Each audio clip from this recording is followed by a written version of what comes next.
introducing everyone.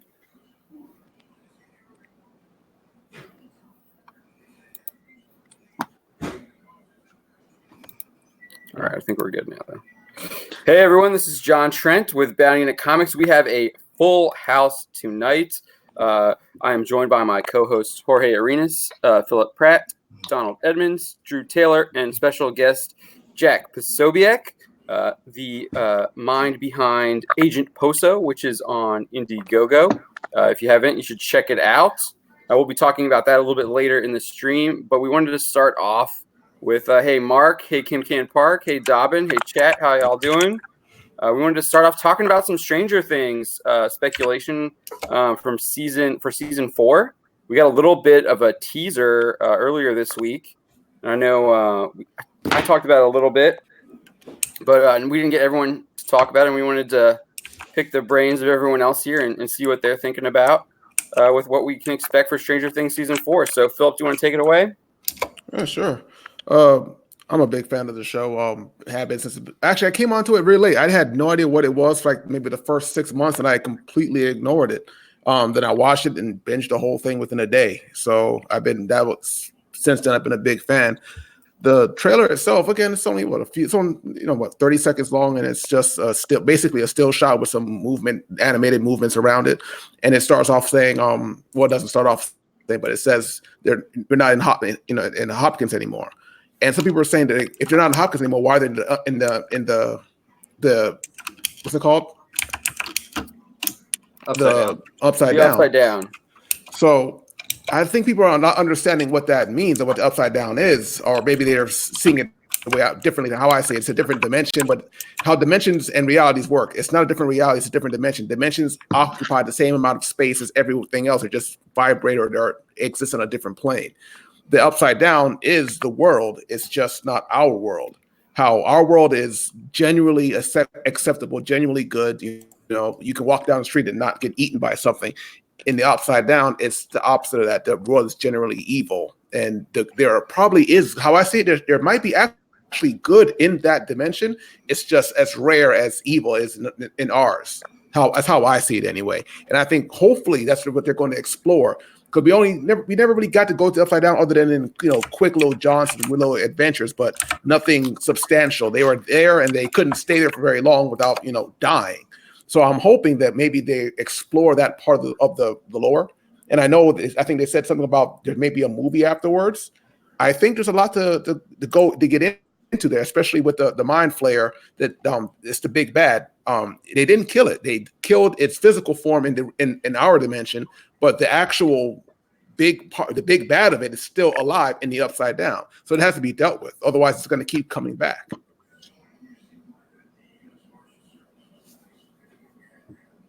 Anyone else? Did I go too deep? No, I think it's going to be good. I think fans are going to really enjoy a little bit more of moving around, seeing different places this next season. So it's going to be quite interesting. I actually never. So I definitely agree with your idea on like how the upside down works. I think I think that was.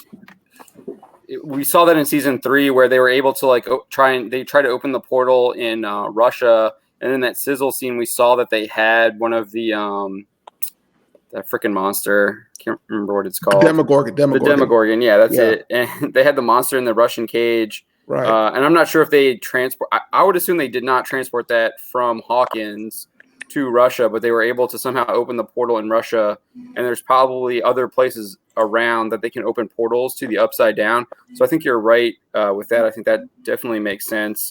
The idea that it's not completely like an evil dimension. I think there's some truth to that as well. My guess is that it's probably just been so I think of it as like Dormammu, maybe like how they explain it in the MCU, where he's like consuming dimensions and then they become part of his like evil dimension. So it's possible that the Mind Flayer might act similar to that. And he's trying to, we saw him kind of try and take over in Earth's dimension, or maybe the main dimension is like, you could even see it as like there's like maybe like somewhat kind of like a religious parallel where he wants to like he's in this like fallen realm and he's trying to like make it back into the good realm. Oh, like he's maybe originally from our world. I mean, could be, yeah. And then he's been like cast out or something potentially. That's an idea. Yeah, that's actually a pretty interesting theory, John. I like that. I don't know. What do you got, Jack? Do you watch Stranger Things? I do, yeah. Actually, I mean, there's one of the interesting things about the Mind Flayer in between season 2 and 3. The difference is that in 2, like the Mind Flayer is just kind of a force, right? There doesn't seem to be much intelligence there. There doesn't seem to be much of a plan. It's just sort of like this entity that they have to fight against, a counterpoint to their, to what they're trying to go through in the season. But then in season 3, you really do see a lot more planning. You see a lot more complexity. So that to me suggests there are some sort of rules or at least some bounds that are placed on the Mind Flayer. So the Mind Flayer isn't just this being of energy. It's just, as you said, a being that we don't have in our dimension. And so there are certain limitations, there's bounds, there's intelligence, there's obviously some kind of design to it, and it does have some kind of its own purposes and its own design. So whether or not those are altruistic in terms of like, oh, he just wants to help, and whether gender is even a thing, like just wants to help replicate itself and create more and expand, or is it something where there is a sort of like spiritual element in terms of morality where there's an evil at play, and that evil is trying to consume our world as has already destroyed the Upside Down. One possible explanation could even be that you notice when they go into the Upside Down, there aren't really as many beings as there are in quote unquote, the real world. Right. So is it something where the Mind Flayer has already kind of subjugated that world and is trying to move on to the next one? And it's something where it just moves through different realities, different dimensions in order to, to consume them and then get to the next one, which is obviously, that's a motif that we've seen again and again. It makes sense.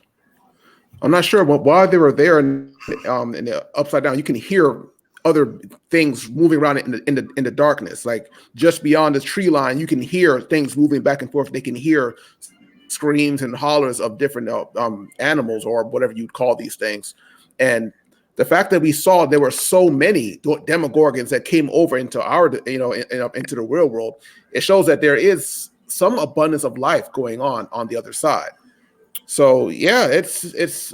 I hope they do explore all that. It was really interesting to see that the Demogorgon wasn't this one singular being roaming around. It was a race of beings that whatever they have for existing, but we don't know. That's not a good thing with 3, man. I want to see more of the Upside Down. I want to get in there. Yeah, I got a looks feeling, like that's where they're going. Yeah, I got a feeling they're gonna just come upon like this huge just like community of those creatures, just like a ton of them.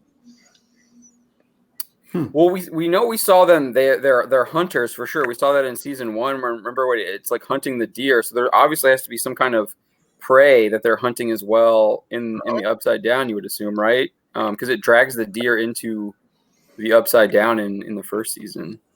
Yeah, if they're eating in our dimension, then they must eat there as well. So yeah, it does make sense. Huh.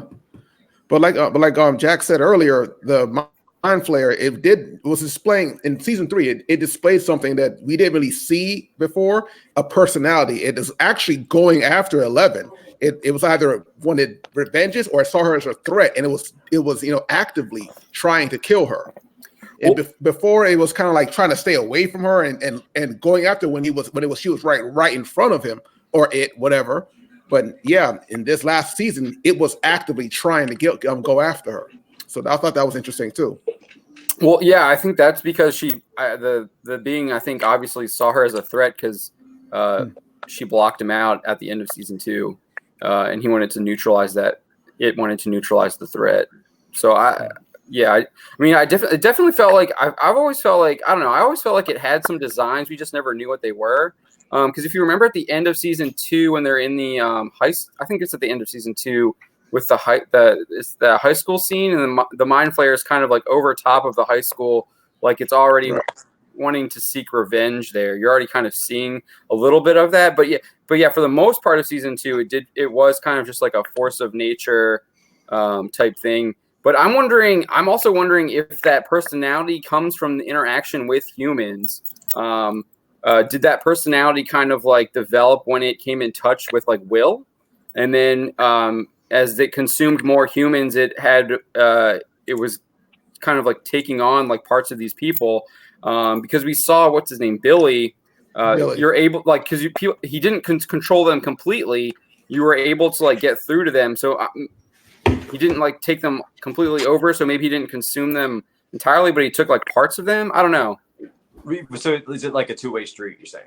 Yeah, potentially. Maybe the rules that you were talking about that have been applied on it are from coming to the main world in Hawkins, and interacting with humans. Yeah, that's something they play up in It Chapter 2, and even in the novel, that whatever form, you know, the It or Pennywise is just a form of it, but whatever form it takes, it has to abide by the rules of that form. Oh, okay. So if it's a human, it can only be so strong and so fast if it takes up that human's form, shape. Right, it like becomes more human by consuming humans, like you are what you eat kind of thing. Okay.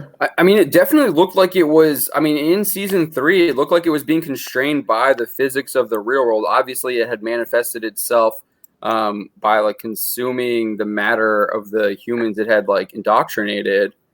But I mean, they were still able to like kind of outrun it in a car. It was still like looked like it was being affected by gravity and everything. Yeah, and it still needed to dig the tunnels and have the whole root system going. So it clearly didn't have the same abilities that it did in the Upside Down. Like there were clearly physical. That's a great point, actually. That there are clearly physical constraints placed upon it by being in. And there's actually a piece, by the way, if you remember at the beginning of season 3, where they said that this might not even be the original Mind Flayer. This might just be a piece of the Mind Flayer that was left in our world and then has grown into what it is now. And that was kind of the beginning of season 3 as the arc was moving forward, that it was slowly consuming and growing so that it could gain more and more power.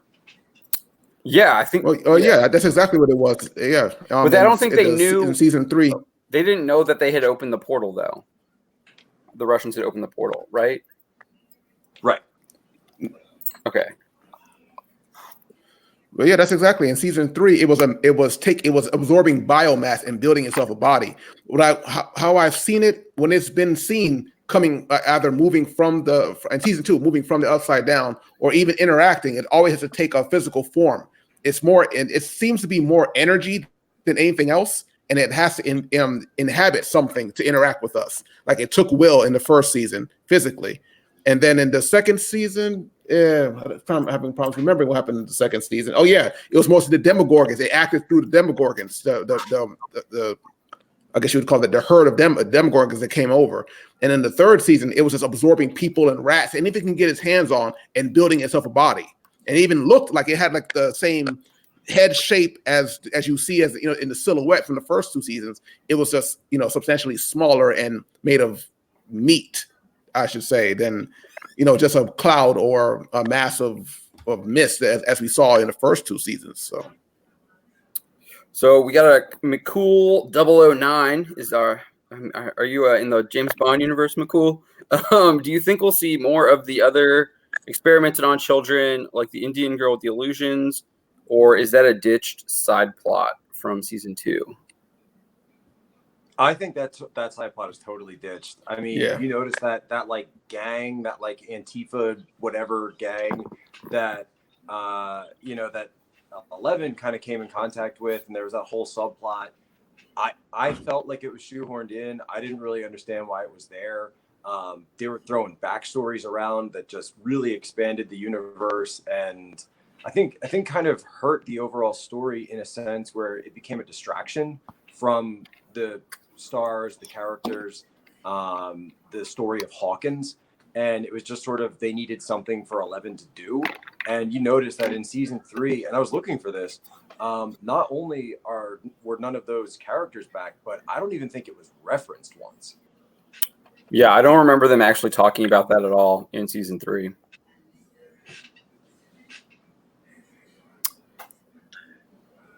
I mean, I don't know if I don't think they'll probably explore that. I think 11, they want to keep 11 with that uniqueness that she has. I think what Philip was saying is that we might encounter some other beings in the Upside Down. I'm kind of thinking like, I don't know if anyone watched any of the Godzilla anime movies on Netflix, but so like you have the people who stayed on Earth and like they've like adapted to Earth. You might see something like that, and they've like used the Mechagodzilla weapons to kind of like fend off like the creatures, but they found like harmony with the Earth and everything. You might see something like that where they've been able to like stay hidden from the Mind Flayer or whatever other, like there might even be some other threats that might even be bigger than the Mind Flayer, and maybe that's really why the Mind Flayer is trying to get out of that dimension too. Who knows? Wow. You never know. There could be something else even bigger. I mean, that's usually how things go, right? Once you defeat one villain, they become. You got to fight a bigger and badder one. Yeah, they still haven't defeated this one though. Again, they defeated its physical manifestation in our world. Its main body is probably it's still there. So, or its main whatever, I can't even call it the body, whatever it is still in the Upside Down. But yeah, the idea of it running from something else, it's an interesting idea. I also like the idea that it used up the world it's lived in and it wants to move on to another one. That's also pretty cool. And since we are talking about, I guess, predictions for this one, I mean, there was so much government activity at the end of season 3. Obviously, there's been some kind of political fallout here from, between the U.S. and the Soviets during the middle of the Cold War. So I'm kind of wondering like how that plays out and how much does the government play a role in season 4? Could we see something where, they want to go into more down to this Cold War kind of road with it, where this becomes like a weaponized thing. Like I think that's kind of what they were teasing with the Demogorgon in the Soviet prison camp. Or one thing that would be kind of cool though that we saw towards the end of the Cold War, or at least following the Cold War, was like this U.S.-Russian partnership. So it would actually be kind of cool if like the U.S. and the Russian scientists team realized that, hey, this thing is it's kind of like mutually assured destruction. So it's kind of like nuclear weapons, right? So we have to work together because it would destroy the entire world, right? So there'd be a cool tension if there was like a Russian version of 11 that had to work with them or something. Like a kind of like a Rocky IV almost. That would make sense. I mean, if in their world, if that's kind of a cool prediction, actually. I think we might be losing Phil. Oh no! Oh, Phil. Oh, no. I think Phil's internet connection is having issues. Right yeah. Yep. The Mind Flayer's got him, guys. What's that thing from Tron? He's being de-rezzed. Oh, yeah. He's glitching. No, he's being it's like when the agents take you in the Matrix. Yeah. There you go. Deja vu.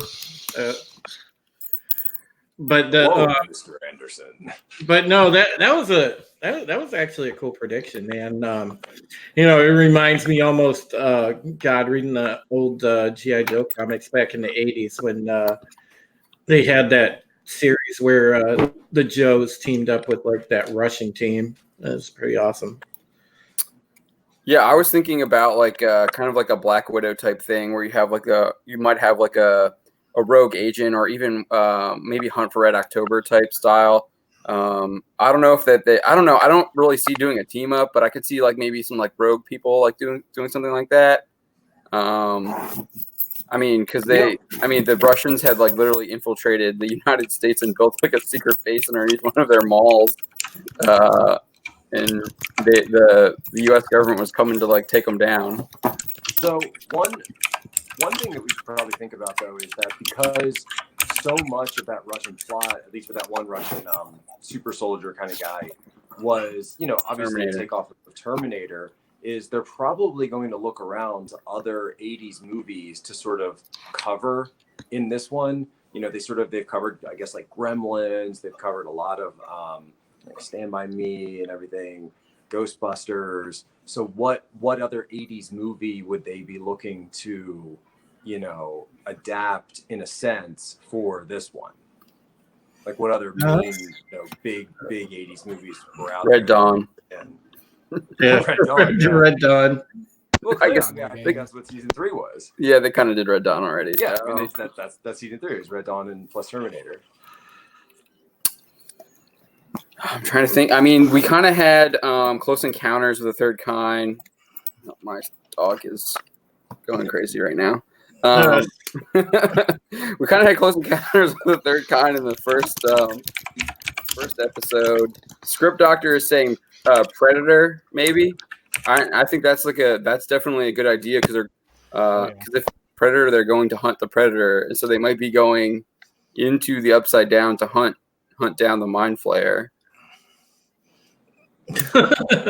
McCool 009 says Bloodsport. That'd be awesome. Chung-Li. Only with a Van Damme cameo. I mean, I don't think he could do the split punch anymore. I want to be proven wrong. What about Beetlejuice? What if there's like a Beetlejuice kind of character from the Upside Down? Oh my god, that could be amazing. interesting. Yeah, the Predator was 87. You got Aliens. I guess, have we really seen a good Aliens reference? I guess kind of. I mean, the Demogorgon itself is kind of like a mix between the Predator and an alien. Yeah. What else? Wasn't there a Real Genius reference as well? No, Robocop. You could have a Robocop reference. Nice one, Todd. Robocop.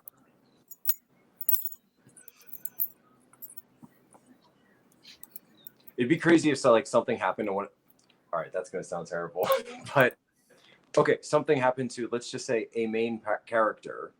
I'm not going to say which one, but something happened to a main character, like maybe even the sheriff, and like they kind of have to become a Robocop because they get, there's like the government programs going on, and they say, hey, we thought he was dead, but we can bring him back. We can make him better than he was. Oh my god, they have to make sure it's like do a $6 million man type of deal. That would be interesting. I'm telling you, man. Or a bionic woman.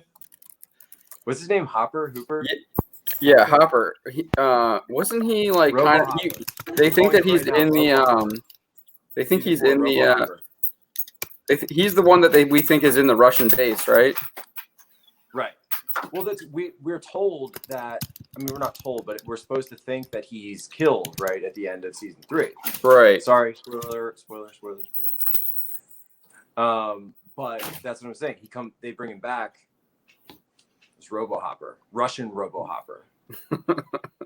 Yes.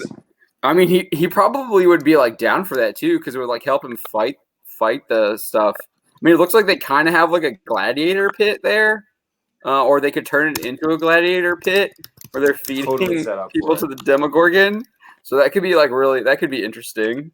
Right, because they want to, they want to have someone who can defeat the Demogorgon. So they realize that they need, they need a human to do that, but they have to augment the human with cybernetics and like a cool little half helmet, little womp kind of thing. Yeah, that would be interesting. I will say, like, kind of the one thing that they've really done well is like, with their 80s references, there's obviously you have the direct references when they're in the theater with Back to the Future, right. But a lot of them have like been really subtle. The Terminator one was like the Russian guy who just is kind of like built like Arnold, and he walks like him and he talks like him. And then the Close Encounters is just the overall idea of like the government conspiracy is like hiding stuff from you, and then they're telling you it doesn't exist but you know that it does, and then you eventually find out. Season 2, a little bit where he's like hiding it at home and trying to like take care of the little thing.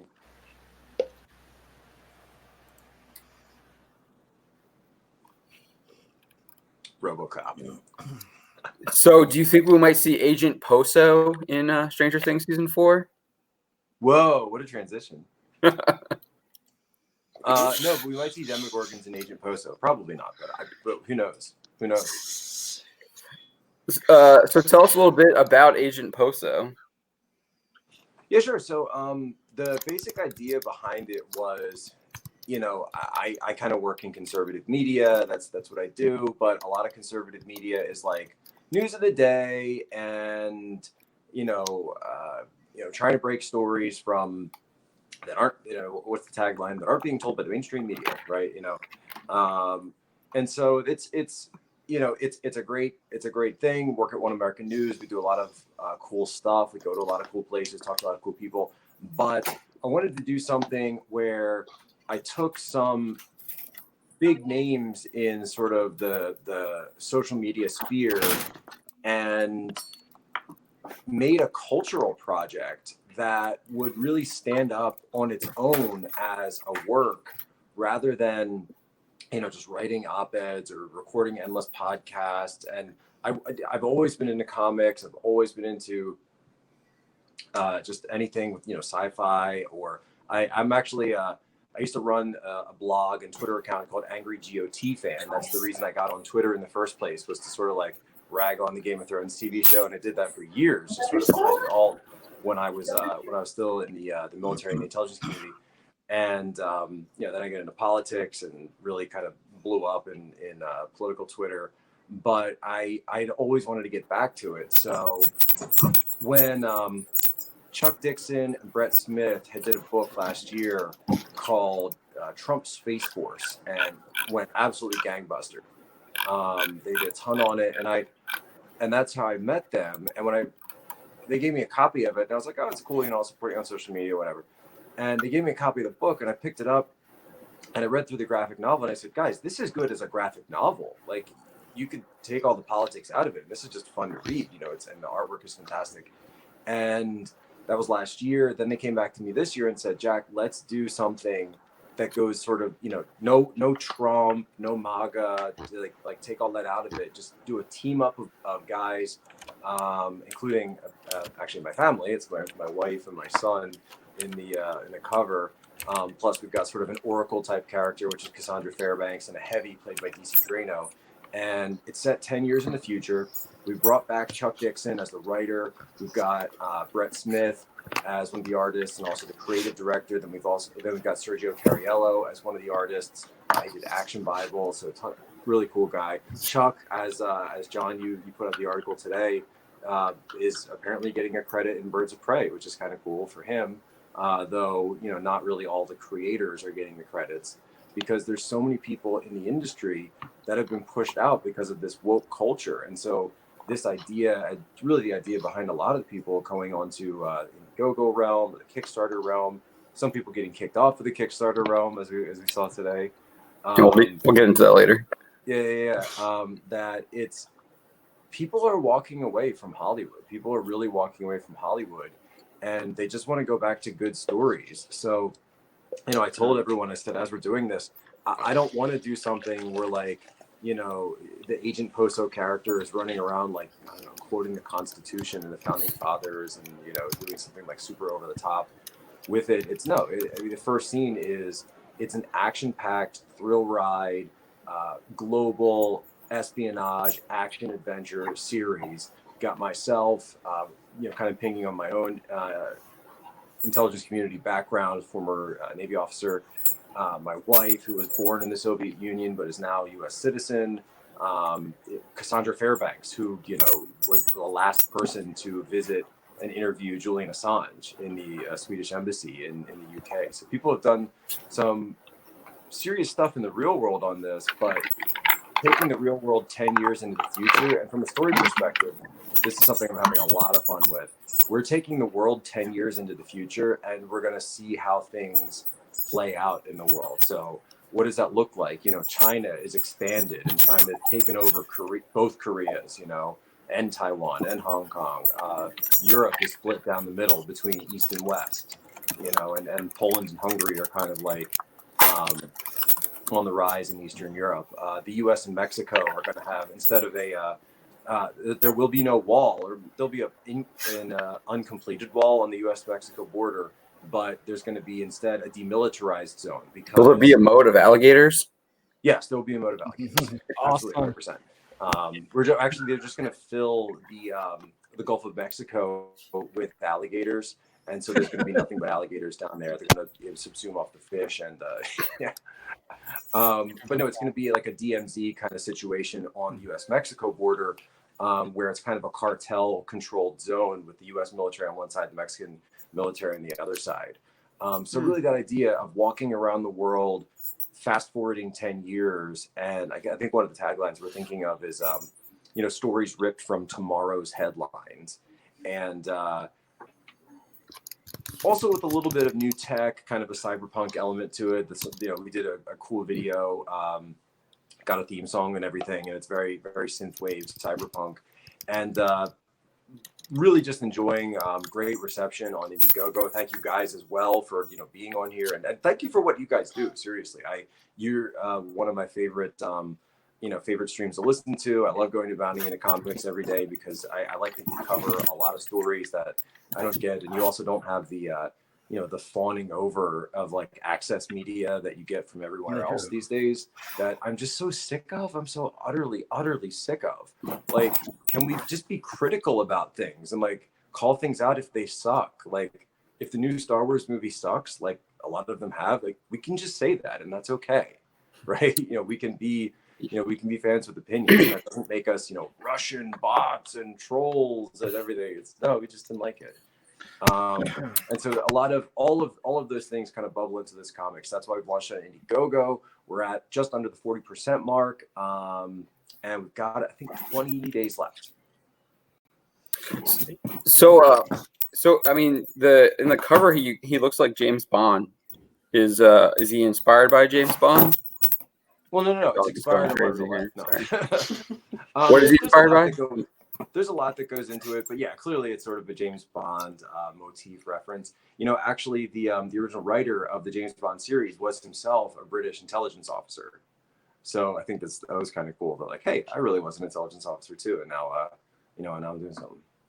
Yeah, see, I like the fact, Jack, that you took the concept into the future, because that's almost like how they've always done when talking about it. Like I'm an avid gamer, and I'm one of the staff video game writers, so I kind of tend to appreciate when you play something like a Tom Clancy title, and they do like a years down the road in the future, and you see sort of that breakdown of what happened. Like you said, like China could get stronger, or there could be a DMZ somewhere in the world. And I kind of like that because that adds a really cool flavor to the storytelling. It really does. Thanks. Yeah. And it's kind of like as you go, more of the world is sort of revealed to you, and then you learn how things got to be the way they are. And I didn't want there to be like a World War III kind of situation yet. There always could be, but I think it's what we're seeing in the real world right now. We're seeing these great power struggles as the U.S. was on a decline. Now it's trying to fight back. China is clearly expansionist. Europe, Western Europe is trying to go cooperate with China and really work with them. Whereas that's awesome, by the way. And Eastern Europe is like turning insular, and Eastern Europe is becoming more nationalist. All about the love today. All about the love. Yeah, my dog's being good. Stay. She's usually pretty good. She usually just like lays here right beside me, but today she wants some attention. Yeah, she's needed tonight, John. Yeah. I don't think anyone knows that she's sitting right next to me most nights, but yeah, she's just busted. Yeah. Don't pull the Tommy Lahren.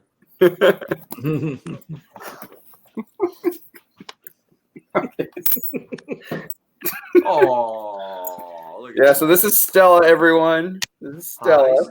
Hi, Stella. What a good doggo. She's loving the attention here. She is full on hamming it up. Yeah, my wife won't let me have one. No, she's afraid of them. Even small ones. It's funny. I'm like the single like cat dad over here. I'm like the only guy that doesn't have a dog. I'm just stuck with cats. Oh, Thunder NRG. She is definitely a guard dog. She has one ferocious bark. When my wife moved in, I already had the dog, and she was coming from, she'd never had pets, never had any animals, and she was like, she came over to the house the first time, actually, even before she moved in, and she was like, there's dog hair on the dog. I'm like, yeah, I have a dog. I just met him. She's like, but his hair's on things. It's kind of how it goes, yeah. And then when we moved in, she's like, so he just kind of follows us around and hops up on the bed. I'm like, yeah, that's right. Get used to it. And now she loves it. It's great. Let's go.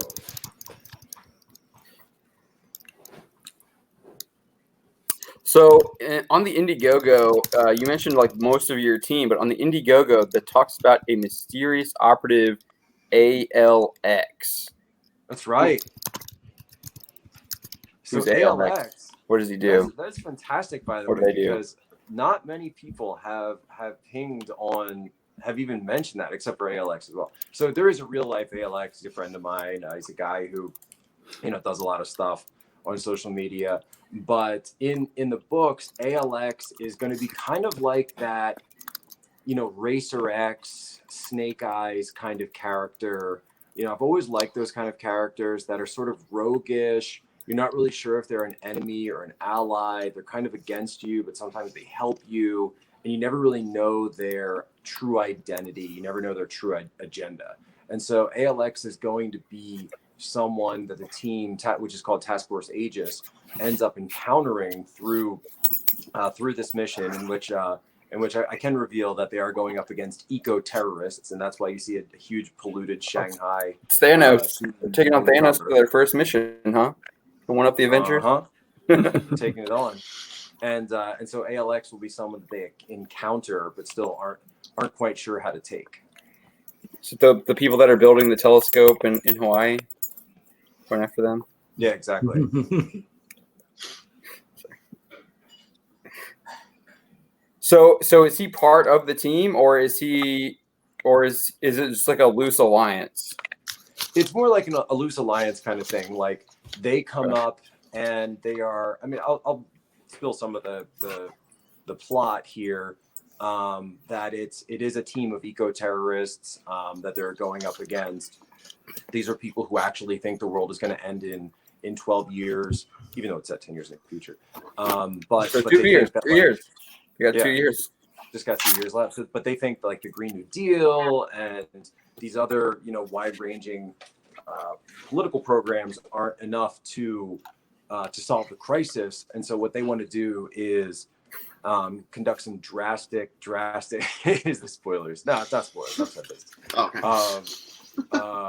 Some drastic activity around the world to, wipe out a large amount of the population in order to sustain the planet, right? And so I want to say specifically what they're trying to do, but that's kind of the overall plot. So the team finds out about this and has to deal with it. So as they're going through the course of unraveling this plot, you see them in the very first scene saving a climatologist in the streets of the Davari section of Mumbai, India, while they're being shot and driving through. Of course, Chuck Dixon's going to open something with a chase scene because it's Chuck Dixon.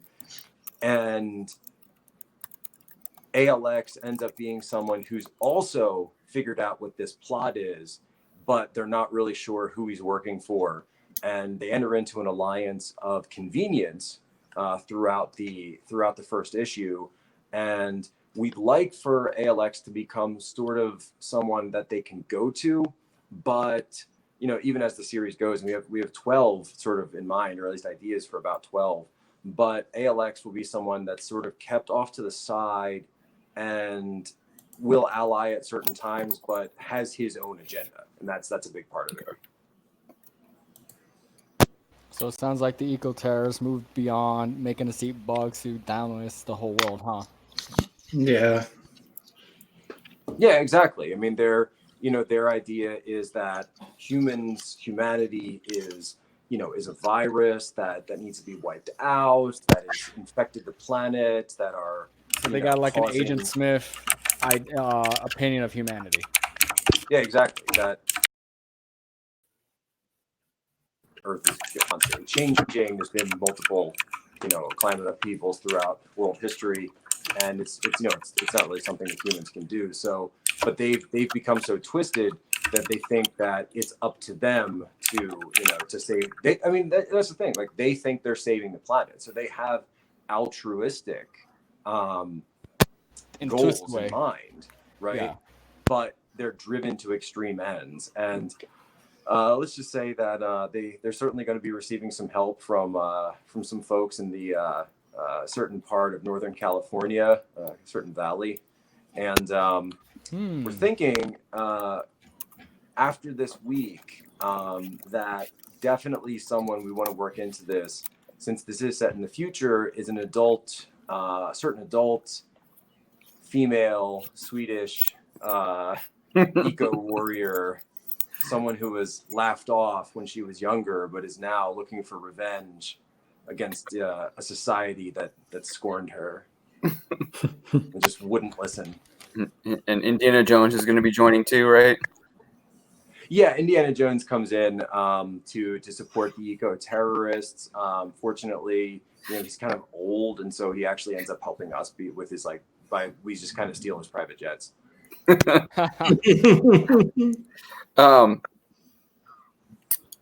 like what you said about the villains being altruistic. In my opinion, the best villains are the ones that don't see themselves as villains or have an actual reason. And then there are some, like the extreme case, like the Joker, who people, what's the saying? Some men just want to see the world burn. But yeah, some of the best villains are the ones who don't see themselves as villains. That means they have something to fight for, and they're seeing you as their opposition. So that's interesting in itself. It is. That's something that I've always liked to play with in my own work, and something I always like reading.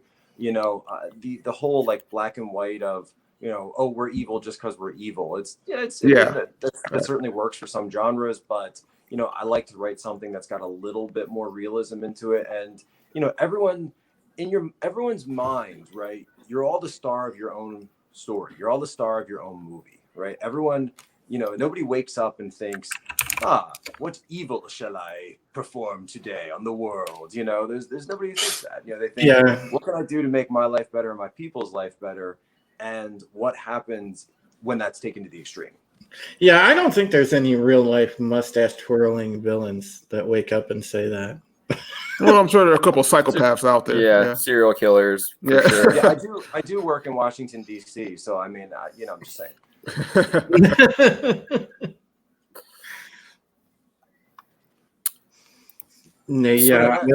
was the big idea that these people and as we go on, and there's sort of that symbol you see, and that symbol will be kind of like a tattoo that's found on on bodies of like mercenaries and stuff, and they're trying to figure out what that is, and it's part of sort of the story is written in such a way where there's layers to the onion. So there's like the one layer of the first issue, but then there's things that come up that aren't resolved until the second, third issue.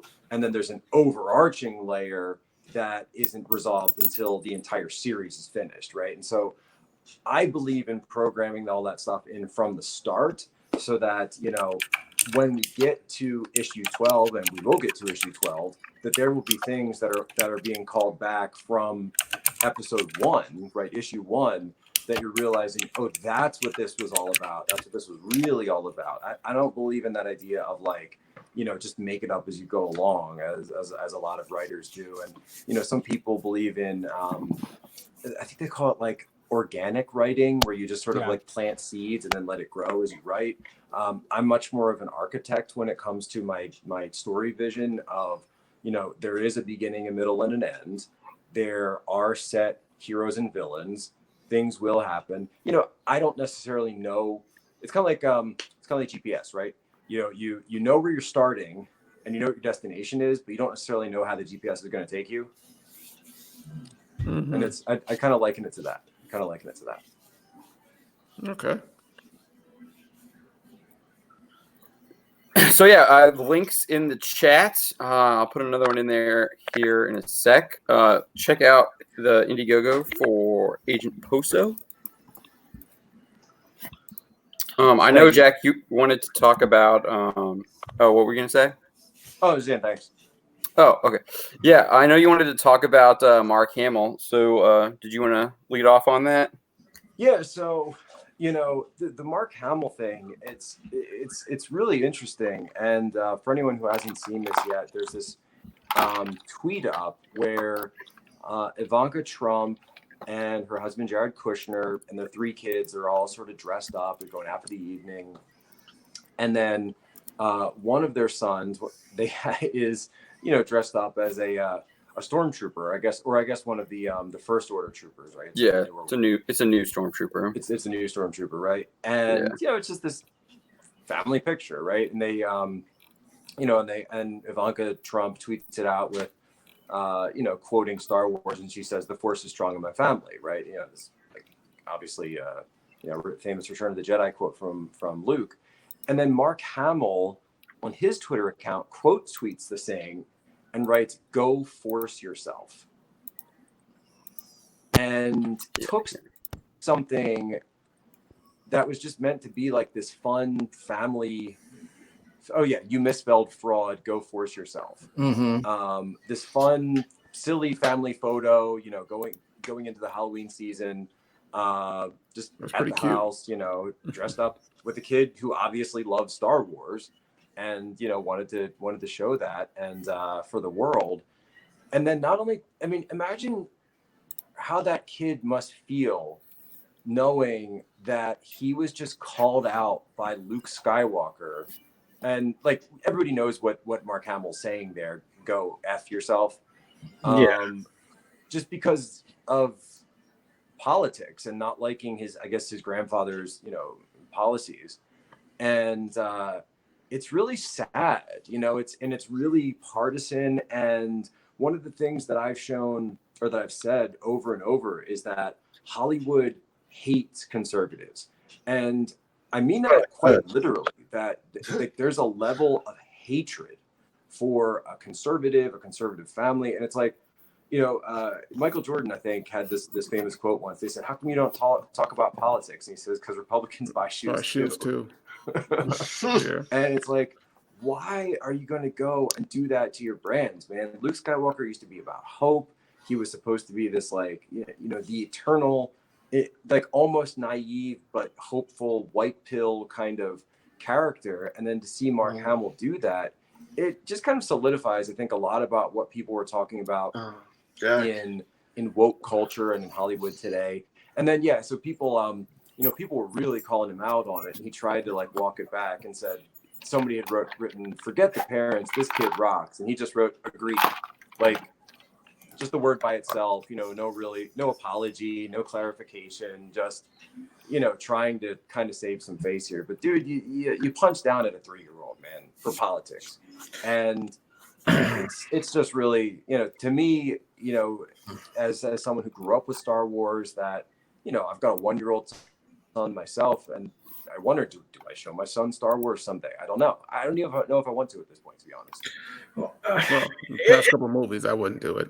Yeah, it's one of those things to me, and Jack, I agree with you. It's like the Hollywood, they're just, they don't even try to fake it anymore. They just come out and they hate common sense. Everything is their narrative, or you're wrong, and it's just it's appalling. And even the way that some of the renowned actors and actresses, the way that they behave on Twitter and just in interviews that they do, it's like, man, come on, you were known at one time for class and dignity and not associating yourself with politics, and now you're coming out as a partisan hack. And it's like you said, there's a number of people in Hollywood, I'm sure, and I know for a fact, that are conservative, but they won't come out and say it because at this point, I know some big names who have voted for Donald Trump that would really like A-list names that people like. I don't mean like Sylvester Stallone. I mean like big names that you would really be surprised about. Yeah, at this point, it's like career suicide for them. They have to keep silent because it's literally career suicide. Because the Twitter mobs will drag them. The piranhas in Hollywood, the liberals that are just following around like following the Pied Piper, they'll drag them too. And it's sad. It's sad because years ago we didn't have this. Everybody respected other people's opinions, even if we differed. Well, I do think there's a little bit of a pushback happening, and I think we're seeing that with the Joker film, and especially in comedy. I know Jorge kind of took the lead on this story earlier today. Are you there, Jorge? Of course I am. Good. I'm being silent.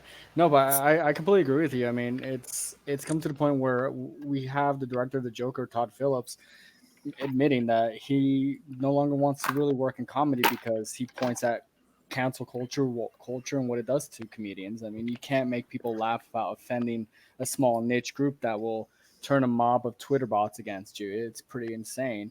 I think about old skits like from Eddie Murphy and Raw or George Carlin, and I have to think to myself, if these gentlemen were doing those skits today, they would be driven out of any major city in this country or in the West. At least San Francisco. So I know. So we're seeing Todd Phillips pushback, but you just brought up Eddie Murphy, and I haven't really dived into this, so someone else might be a little bit more knowledgeable on this. But it looked like he was going on an apology tour ahead of like these movies because he's going to be in a couple movies coming out. So it looks like he's already going on an apology tour for his old comedy, so he doesn't get dragged. Trying to like hit it. He's trying to like preemptively like. Do damage control. He's for when his movies come out. He's literally been apologizing for Raw and Delirious. Delirious. Was one of my favorite stand-ups, and I can see why he's probably going that route because if they did what they did to Kevin Hart, if any of these kids watch Delirious, their heads will explode. I mean, think about they lose the Tide Pods. The legacy of Delirious. If that hadn't happened, like Chris Rock wouldn't have had a career. And, and starting on SNL and then going forward and doing bigger and blacker. And then if he hadn't been so successful, would Dave Chappelle have had a career and had done the Chappelle Show and all of his stand-ups and his Great point. So I mean, it's like you want to go back and try to rewrite history and act like some of the greatest stand-up of all time, and like apologize for it. So why are you apologizing for this art? This is art, man. Well, I mean, he's going to do a stand-up again pretty soon, isn't he? I mean, that's part of the reason why he's kind of preemptive. This coming year. Yeah, he's got a stand-up and he's got like 3 movies. Yeah, but now what'd be great is if he went into those stadiums like in San Francisco and said, you know what? I said all this stuff in Raw about your city like 20 years ago, and I meant every word of it. F you if you disagree. I don't care. I'm out, and he drops the mic, and that's his 5-minute speech. I would watch that. That would be great. Yeah, we all know it ain't gonna happen, but the thing is, it'd be a dream come true, though. Can't we wish? No, I know. The thing, Hollywood goes in trends, and right now with the success of Bill Burr and Dave Chappelle stand-up specials, he may still finish this sorry tour, but his stand-up may not be as curtailed as it was 2 months ago. Now that he sees that there is life beyond being woke, he may still go back to the Eddie Murphy that I personally grew up with and love. So hopefully that's the case. Can you guys imagine this for a second? Can you guys imagine right now if the SJW saw like Richard Pryor? What a meltdown that would be. Oh. None of these people, Pryor, George Carlin, none of them would last a day on Twitter. Oh God, even Red Fox's old comedy. Yeah. Oh my gosh. Red Fox. Did go after Jeff Foxworthy, vanilla, Jeff Foxworthy. Yeah, I mean Seinfeld. They're going after Seinfeld too. Go after Seinfeld. Yeah, I mean, even Sarah Silverman at the Emmys, which was just a couple of weeks ago, she was saying that comedians have been cut off by the knees by like the Hollywood companies that are doing the Emmys and all that stuff. But then she's also saying like, and when she was asked whether or not she would volunteer to do it, she said no because it's a thankless job and she's just going to get raked by everyone. It's just not even worth it. Whereas, like, you had Kevin Hart wanted to do the Oscars, and they took away his dream job. And you saw, and I really like the write up that you guys had on this today, because you saw you mentioned Jorge how did a really much good job money that the bidding war they went into for Friends, right? When it went to streaming for the streaming rights, but now there's also been this like millennial / Zoomer BuzzFeed, little circle that's trying to cancel Friends. And I'm like, look, I was never a huge Friends person. I was totally on the Seinfeld side of that in the 90s. I never found it particularly like that funny. I mean, sure, I've seen episodes and then like little clips of it that made me laugh, whatever. But I never sat and watched every episode, right? But there's nothing offensive about Friends. It's super vanilla. Yeah, it's safe. It's a safe show. That was like the most like safe, bland show that there was. I've only watched one episode. Offensive in it.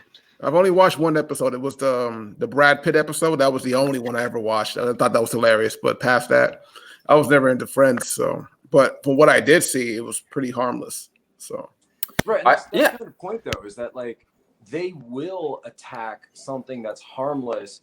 But Friends was beloved, right? Friends was definitely beloved, right?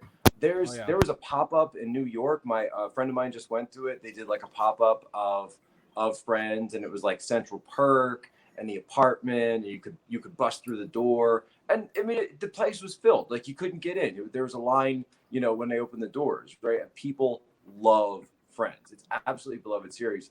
But there's this belief from the woke set. I call it the Church of Wokeontology. And they believe that anything that, and it just kind of it exposes it for what it is. It's a religion. It's clearly a religion, and anything that is not woke must be destroyed. Anything that is not woke is heretical to their way of beliefs, to their existence, and therefore it must be destroyed. It must be put into its proper context, and you have to be told that this is no good anymore, which is actually kind of great. Because that will eventually be their downfall, because they will go after everything that everyone loves, and people just won't stand for it. I love Script Doctor's comment. Wokenetics, dude, you are right on point with that. It's funny. Like you just go 2019 woke culture. The only thing that will make Scientology seem sane. Seriously. So what I do find interesting though is that you're mentioning like the bidding war that Friends had, is that these Hollywood, like with the streaming services, they're going after sitcoms. You're seeing Friends obviously with Netflix paying what was $100 million for this year, keeping it on there, and then HBO Max is paying $85 million for the next 5. That was the report. But then you also have The Office, which is going to go to the Peacock. They wanted that back. That's a horrible name. It's a horrible name. The worst name. Horrible name. So bad, dude. No one will admit that they subscribe to the Peacock. Be instantly fired. Hold on, I'm gonna go subscribe to the Peacock right now so I can say that. Yes. Don't say it too fast. But then I don't know about y'all, but when I'm watching, when I just want to like put it on like Netflix or something and just kind of like, I guess just watch something mindless. I put on like that 70s show or like Parks and Rec. I'm watching the sitcoms. I'm watching the comedies. I do think that's what's driving a lot of the streaming, and that's what people are watching. And even Disney's banking on that with old school Simpson episodes by acquiring Fox and putting that on Disney Plus. That's what they're going for. So they're banking on that too with sitcoms. Well, so I know a lot of people I know that's what they do. They'll put on a long-running series in the background while they're doing other stuff, and they'll binge watch certain shows. But a lot of those shows like Friends, The Office, I've seen it when I used to have roommates. They just watch that all day or just have playing in the background. These people tend to do that with the streaming services. So these companies see this and they want to bank on it. And I love the hat, by the way, Don. Yeah, one of the biggest problems that Netflix has and a lot of these places have is that, I mean, there's a lot of funny accounting going on here, and if you talk to anybody who looks at the financials of these companies, they'll tell you that they're playing a lot of games with the depreciation in terms of how they value their original content versus how they value their licensed content. And so for them, they know that, you know, the dirty little secret is that people are watching the older stuff more than they're watching the newer stuff, which I think we all know. Exactly. I mean, there's hits here and there, no question, but the vast majority. Stranger Things is an exception. Right, Stranger Things is different. House of Cards was an exception, at least at first. But the dirty little secret is they're overvaluing, and specifically Netflix, I mean, in this case, they're overvaluing their original content on the books to inflate the overall value of their company, to inflate their stock price. And so every time that they put out for shares, more people buying shares because they say, oh, look at the value, it's just going up, it's just going up. So that's how they can say that they turn a profit every year, because it has to do with the way they're valuing their own property, right? And so there isn't really, an underwriter, an auditor like a PricewaterhouseCoopers that's looking at Netflix, because nobody's really sure how to evaluate, a Netflix streaming content that they just have, right? I think Murder Mystery did really well. The Adam Sandler and Jennifer Aniston one, that was quite good. It really was quite good. But no one's quite sure how to put a value on that. So with them spending so much, they have a huge cash flow problem. They're spending so much to keep that going, to keep the stock value high, to keep people buying shares. But eventually it's going to come to a point where they either have to drastically raise their rates, or they have to admit that, they've been kind of playing funny with the numbers all these years, and at which point the investment's going to drop down. Well, that's the thing. I mean, Netflix has been turning a profit from what I can see for quite a while now. It doesn't turn a profit. As you mentioned, they justify the value of the stocks based on both their licensed content as well as original content, but it makes no sense. They depend on people buying the stocks to keep the cash flow going. And you're right. At some point in time, the investors are going to say, where's my dividend? Where am I going to get my return on my investment? Yeah, I think YouTube's going to beat them eventually. I really do. Because YouTube doesn't pay any of the creators anything. Yeah. Well, for all of us. Well, YouTube is Google, and then we get, I don't know, as long as we follow the guidelines of the YouTube community, we get some sort of Google money, from what I understand. Or Cyberdyne. Yeah. So, I mean, there's definitely going to be a huge streaming war coming up, and I definitely think there's going to be some big losers. I think I know I was reading an interview. It was with the CBS president, and they were actually kind of taking a look and definitely looking more towards not trying to fully bank on CBS All Access, but also looking at their licensing a lot of their content. And I think that as much as I think that CBS's direction with Star Trek, and Jorge knows that it does, and same with Drew, that don't like that direction. But it does look like they're saying the right things when they're talking about what they're going to do with their content. But I think the big loser might be NBC, because that's just a horrible name.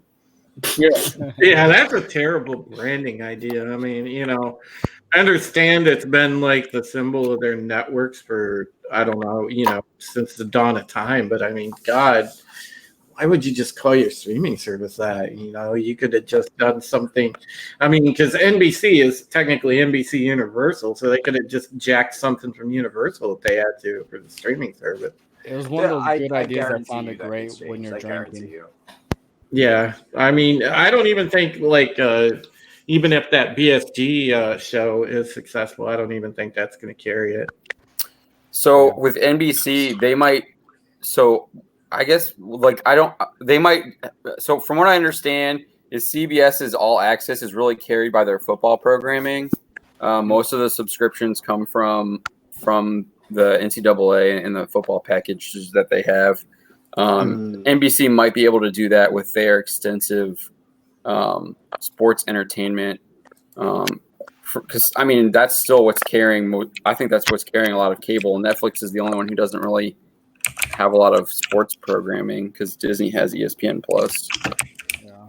Well, I mean, we saw this with CBS that they had to get Amazon to carry some of the production costs of Star Trek by allowing them to license outside the United States because Netflix didn't want to carry it anymore because they didn't see a return in the profit. Go figure. So again, they're trying to give to the right to the left hand and shuffle costs around and figure and depend on other products such as you were mentioning, the sports packages, which brings in the customers. Like for me personally, I am been a Trekkie for decades, and I have no incentive to subscribe to CBS right now.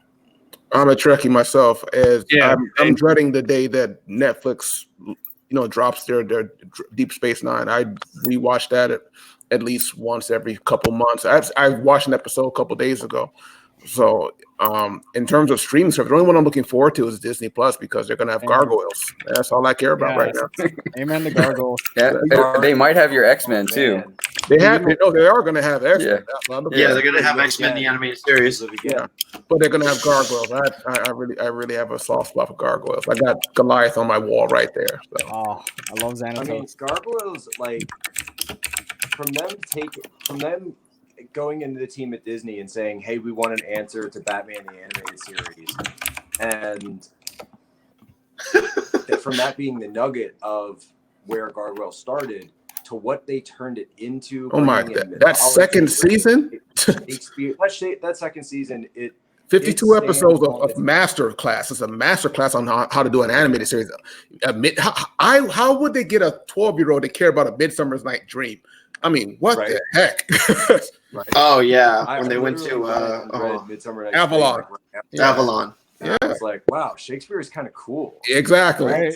Thanks, Xanatos. And then on top of that, to have the entire voice cast. That cool, Star Trek. Oh my gosh. Star Trek Next Generation. Star Trek. Yeah. And Brent Spinner is Puck. Yeah. they even had they had Avery Brooks. He played one role as an alien. They had aliens in it, for goodness sake. Yeah. And I mean, they went all over the place. Their voice casting was ridiculous. I mean, back then I didn't really catch it. As I got older and looked back, I was like, I know these voices. I know all of these voices. So it wasn't cool. And Michael Dorn, I think, played. Yeah, he played Cold Steel. Cold Steel, yeah, he played Cold Steel. Yeah, Mm-hmm. I wasn't sure. He wasn't the one. He didn't play. Remember they had like the clone of Goliath, which was Thaylog, which is just Goliath backwards. Yeah. So good. It was a great show. I mean, I'm just happy they're bringing that back. I've been trying to buy the entire series, and for whatever reason, they have the first season and half of the second season. That's it. The last half of the second, not even the first half, the last half. I can't find the full set anywhere. So, yeah, they're waiting for it it's to so get weird, on here. man. They take these great shows and then they just treat them like that. I don't get it. Neither do I. I mean, that's these streaming services. All they've done to me personally is incentivize me to buy those DVDs, right? To collect the shows instead of getting new subscription fees on my bank account, right? And that's what I've been doing. Just picking up DVDs here and there, whether it's Avatar, Gargoyles, if you could find it, right? Yeah. You literally are going. I'm trying not to bootleg it, but I found a bootleg version. I'm really trying not to do it, but they're making it really hard for me to say legit. So it's calling you. Well, one or two things is going to happen with all these streaming services out at once. So the prices are going to go down because of competition, and they're going to change price point, or what's going to happen is it's going to become so oversaturated. People are going to stop paying for them, and then you're going to get companies buying them up left and right so that they can just offer a la carte programming. I hope so, because I don't want this to be cable 2.0. Yeah, right? Exactly. It's the whole point to get away from that. Yeah, and the problem is that, because there's so many stables that are being created right now, the market won't be able to bear that, right? And nobody wants to sit there and be like, oh, let me sign up my Netflix and now sign into my Disney and now sign into my Peacock, but I won't tell anyone. And now sign into my All Access so I can watch this, so I can watch that. It's right. Nobody's going to sit there and do that other than the most normie of normie, gamma male kind of guy. And I don't think the market's going to be all right. I really don't think so. Yeah. And then someone like Cody TV is going to come in and just be like, hey, pay us $5 and we'll give you them all for free. But yeah, but isn't Disney, like I said, they keep saying this, that Disney Plus is packaging a bunch of services together, and that's going to be part of their $7.99 package. Is that true or no? So the $7.99 is like the base package for Disney Plus, but they are going to have a bundle with Hulu and ESPN as well, ESPN Plus as well. If it stays under $20, the idea behind Hulu was that Hulu was going to be ABC, CBS, and NBC. Yeah, I think Disney has a controlling ownership of it. They own like half of Hulu, something like. Since they got Fox. Yeah. I mean, they own half the world, so yeah. Yeah, that's true. Hashtag break up Disney. wait I don't think that's going to happen anytime soon. It's not a monopoly. As long as their people in your town can keep that money coming, it's not a monopoly. Amazon's way bigger than Disney. Bully, get him out. Break it all up. Competition, baby. So speaking of competition, Mike Miller was not allowed to compete on Kickstarter. He posted on Twitter an email, or I guess a message that he received from Kickstarter saying that his Lonestar campaign that he was trying to get on there was ineligible because of discrimination, subjugation, or intolerance towards marginalized groups. And then Mike said that that came from his depiction of MS-13 in the Lonestar comic. Wasn't it the excuse that it was marginalizing or something like that? Yeah, they were saying that so Mike, Kickstarter obviously didn't really explain why they were doing it. They don't, like, these companies never give any specific reasons. It's always broad blanket statements, so you have no idea what you actually did wrong, or if you even did anything wrong. We have experience in that. Yeah, we do. This was actually something that we had considered, working this into the marketing plan for Agent Poso. We ended up not doing it, but Kickstarter kind of has a reputation for doing this, for kicking off anything with like a quote unquote conservative bent to it. Like they're seen as like unfriendly and to conservatives. And so we were thinking, like, how funny would it be if we went on Kickstarter with Agent Poso, got banned just because we knew we would get banned, and then use that as a way to like get a little bit more press. And eventually we just thought that would be such a nightmare, because if we started actually taking donations or backers, I should say, on Kickstarter, then that money would have to go back. Then we'd have to ask people for their money again, and it would just become a complete and utter nightmare.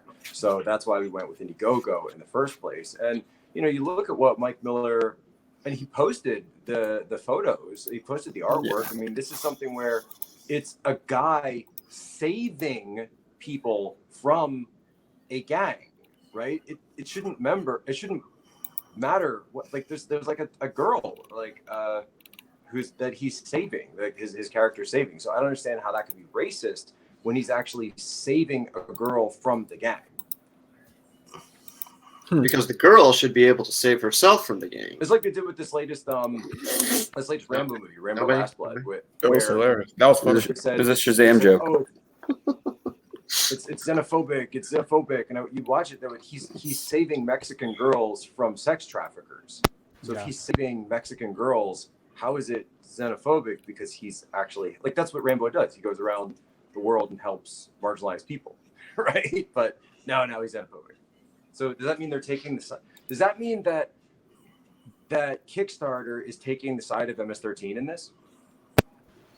Yeah. So I just want to point out that this is what Mike is alleging that they're taking issue with. Kickstarter never says what they're actually taking issue with. That's some clean artwork. Clarify that.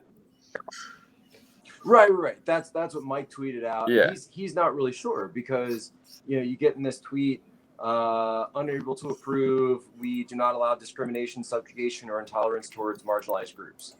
And maybe just talking about because all the gangsters happen to be Mexican, but Mexican gangsters exist in real life, so I'm not quite sure what the problem is. But well, MS-13 isn't even Mexican. They're El Salvadorian. El Salvadorian, yeah. Sorry, I'm going to get in trouble for that one. That's okay. Shame. So wait, is the MC a white man? Right, White male? way, like that's as someone was yeah. a comment later on. Okay. Actually, to my tweet about it was that's why. Where someone saying that there's a lived reality of dealing with MS-13 in Los Angeles, and that if you're someone who grew up in Los Angeles, I don't know where Mike is from, personally.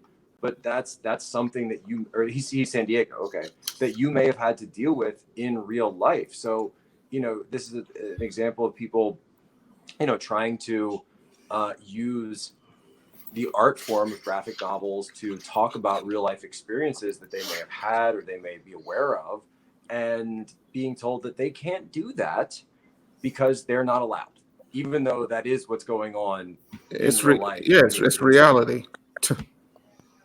So he got this message on the 27th.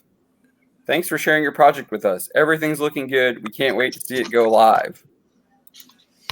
And then he got this one on the 1st saying that they were denying it. We appreciate your interest in creating something with and for the Kickstarter community. However, after a careful review, we've determined that your project cannot be approved for launch. No details on what was wrong with it. Again, cryptic. And so Mike actually responded saying, I've removed all the Soul of the Soldier stuff that is available elsewhere at this time. These are all new covers for Lonestar, not just repackaging.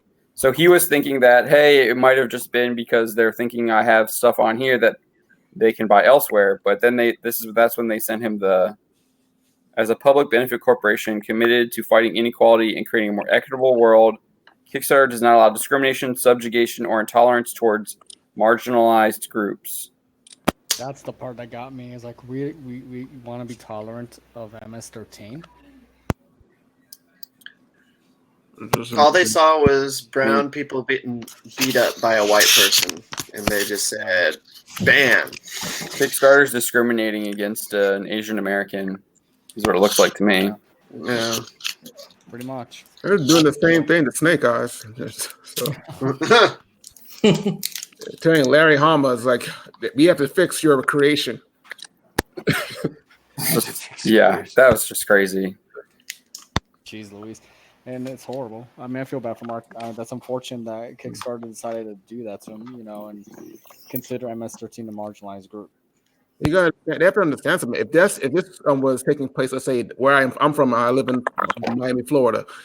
If this was taking place here, then chances are you'd be going after Zopound. Zopound is basically Haitian immigrants, and their descendants and children. But you have to be from Haiti or have some Haiti ancestry to be a part of Zopound. Last I checked, and they're a gang. They're a violent gang, and they have done violent things. And so, if he had his character going against them, he'd be somehow marginalizing Black people. That doesn't make any sense. It's a gang. They're not good people. They're villains even in real life. So exactly, it doesn't make any sense. Yeah. So in the end of, I'll just say that in looking at the Rambo controversy, right, of the first one, it made me think of the last one, latest one. It made me go back and think, Rambo has had a lot of fighting in his career, right? He's the first, I guess, the first one it's in the U.S., but then he goes back to Vietnam, so he fights the Vietnamese, and then he goes into Afghanistan, and he's like working with the Afghans against the Russians, and then he goes to, I think it's not Cambodia, it's Burma. Yeah, and he's fighting in Burma in the fourth one. And now he's going to Mexico. So I mean, like that's just the Rambo series, right? He always goes somewhere and fights people who are doing bad things to liberate the good people, right? That's kind of the overall plot of Rambo, I guess. After first, yeah. And so to single out one as having racial overtones, I think it doesn't say it says a lot more about where we are now as a society more than it does about Rambo, because Rambo is just being Rambo, right? There's always going to be something bad going on in the world. There's always going to be people who are doing bad things, and it shouldn't matter what what race they are, what religion they are. Like, if you are hurting other people, if you're committing these crimes, if you're involved in drug trafficking, human trafficking, sex trafficking, it's like, who are we allowed to have as villains anymore in art, right? So if you're not allowed to offend any group, then who are your villains are able to be? And so that's why you see in movies nowadays that you're seeing more and more movies about Nazis, because it's like, okay, Nazis are bad. Like, we all agree on that, right? We all agree Nazis are bad, so we can always fight the Nazis. Other than that, it's like, well, I guess Cylons. So Battlestar Galactica can go back because Cylons are robots, and of course you can fight the robots. But it's this crazy situation that we're in where it's like you're not allowed to fight villains because we no longer are looking at people as individuals who have agency and responsibility for their own actions. We're now just looking at like group and identity. No, you're absolutely right, because throughout all the Rambo movies, he's killed everyone that's been bad, regardless of their ethnicity. At the end of the day, everyone bleeds red, and Rambo makes that a very good point. Right. Yeah, if you're up to no good, Rambo will kill you. You don't care. I think it's pretty equal simple. Opportunity. And he uses a diverse amount of weapons to do it. Right. Yes, he does. I believe in diversity. There's like a T-shirt of that, I think. Diversity and ammunition. Amen to that. I think Rambo could have beat the Predator. Oh my God! Imagine that. Rambo beat Dutch. Now that would be a crossover. Did you see the video that Schwarzenegger took? So like, I guess Stallone like donated like one of his Rambo knives to this charity auction. Mm-hmm. Schwarzenegger found out about it, and he donated like his big Predator, this huge Predator knife that he had. Was like, I'm gonna warn up you, Stallone. That's not a knife. Oh, that's a knife. Yeah. Oh no. Oh man. Yeah, Schwarzenegger's been kind of woke too, though. He's playing all those woke games. I wish you would, pay a little bit more attention to like, staying faithful to his wife. But oops. Zing. So I do think it's really funny though, and I'm just gonna say this because we're on it, and I brought it up, so why not? That I do think it's really ironic, I guess, that of Arnold Schwarzenegger's children, the one that looks most like him is the one that he didn't acknowledge for all those years. Mm-hmm. But then when the guy came up and you look at him, you're like, you don't even need the DNA test. You don't even need the test. You're like, you're Arnold Schwarzenegger's son. Yeah, clearly, like you look exactly like your dad. But isn't that amazing? People in that industry try to dictate morality to us. That just blows my mind every single time I think about it. Yeah. So see, yeah, that's the thing, man. And that's part of what sucks about modern entertainment right now is they take the stupid moral high ground and wrap it in, and that's their SJW stand that they take, and it's like, man, people do not want to be preached to. We just want to be entertained. Movies, television, video games, it's escapist entertainment. And that's all we want. We want a good story to get lost in for a few hours and enjoy ourselves. It's not only that; it's just being spoken down to, right? I don't mean spoken down to by people who are engaged in the casting couch or feeding the casting couch, right? That's unacceptable. I know. They want to talk morality to me. I mean, it's like we discussed yesterday. Not to get on it, but the alternative entertainment industry. They cover. I guess like movies. Really? They cover movies and things like that a lot better, as far as being faithful to source material and being thorough than big Hollywood. And it's So let's kind of talk about what we were talking about yesterday, because I know not everyone was able to join us, and Jack definitely wasn't there. So what Drew's talking about is the Birds of Prey trailer. So what did y'all think about that trailer? I know Drew and I kind of went in depth on it. I still haven't seen it. I kind of. Oh, you haven't seen it yet? What? It came on and people were saying, and I wasn't excited about taking time to watch it. I think that says something right there. From the stills I saw, I was like, it doesn't look like it's going to keep my attention anyway. So if you ignore the first 2 minutes, Birds of Prey, right? Birds of Prey is supposed to be the like a meetup, right? Birds of Prey is like almost like an Avengers in a sense of like the female sort of like villains and heroes of the Batman universe. And yet once again, DC is putting the cart before the horse, and they're giving us like a Justice League, type thing without establishing any of these characters on their own at all, with the exception of Harley, I guess, a little bit in Suicide Squad. And I don't know. To me, it looks like it's all over the place. You're throwing all this stuff together really like as fast as possible, and you're taking these very cartoony versions of it, and just adding like bullets on top of that. And yeah, I don't know. Like, I don't know if this is something that's really gonna suck me in for 2 hours. I have to agree. I mean, I saw the trailer the same day you guys did your live stream, and first thing that popped in my head was, this is not something I'm going to invest much time in. I was very disappointed in the trailer, except for like maybe the last 5 seconds of it. It actually got good, and then I was like, okay, this is it. All right. And you're right. It's supposed to be a group of heroines and villains from the Gotham universe in Batman. Instead, it was 2 minutes of Harley Quinn. Yeah, I'm watching it on mute, and I'm just seeing her constantly. Yeah, and I think, Jack, you illustrated the point like perfectly. I mean, there's no. You almost have had to like read every single one of the comic books to even understand who these other characters are, because you don't know anybody outside of Harley. There was no introduction, albeit, a cameo role in any of the other movies or anything else for the characters that they're throwing into Birds of Prey. So,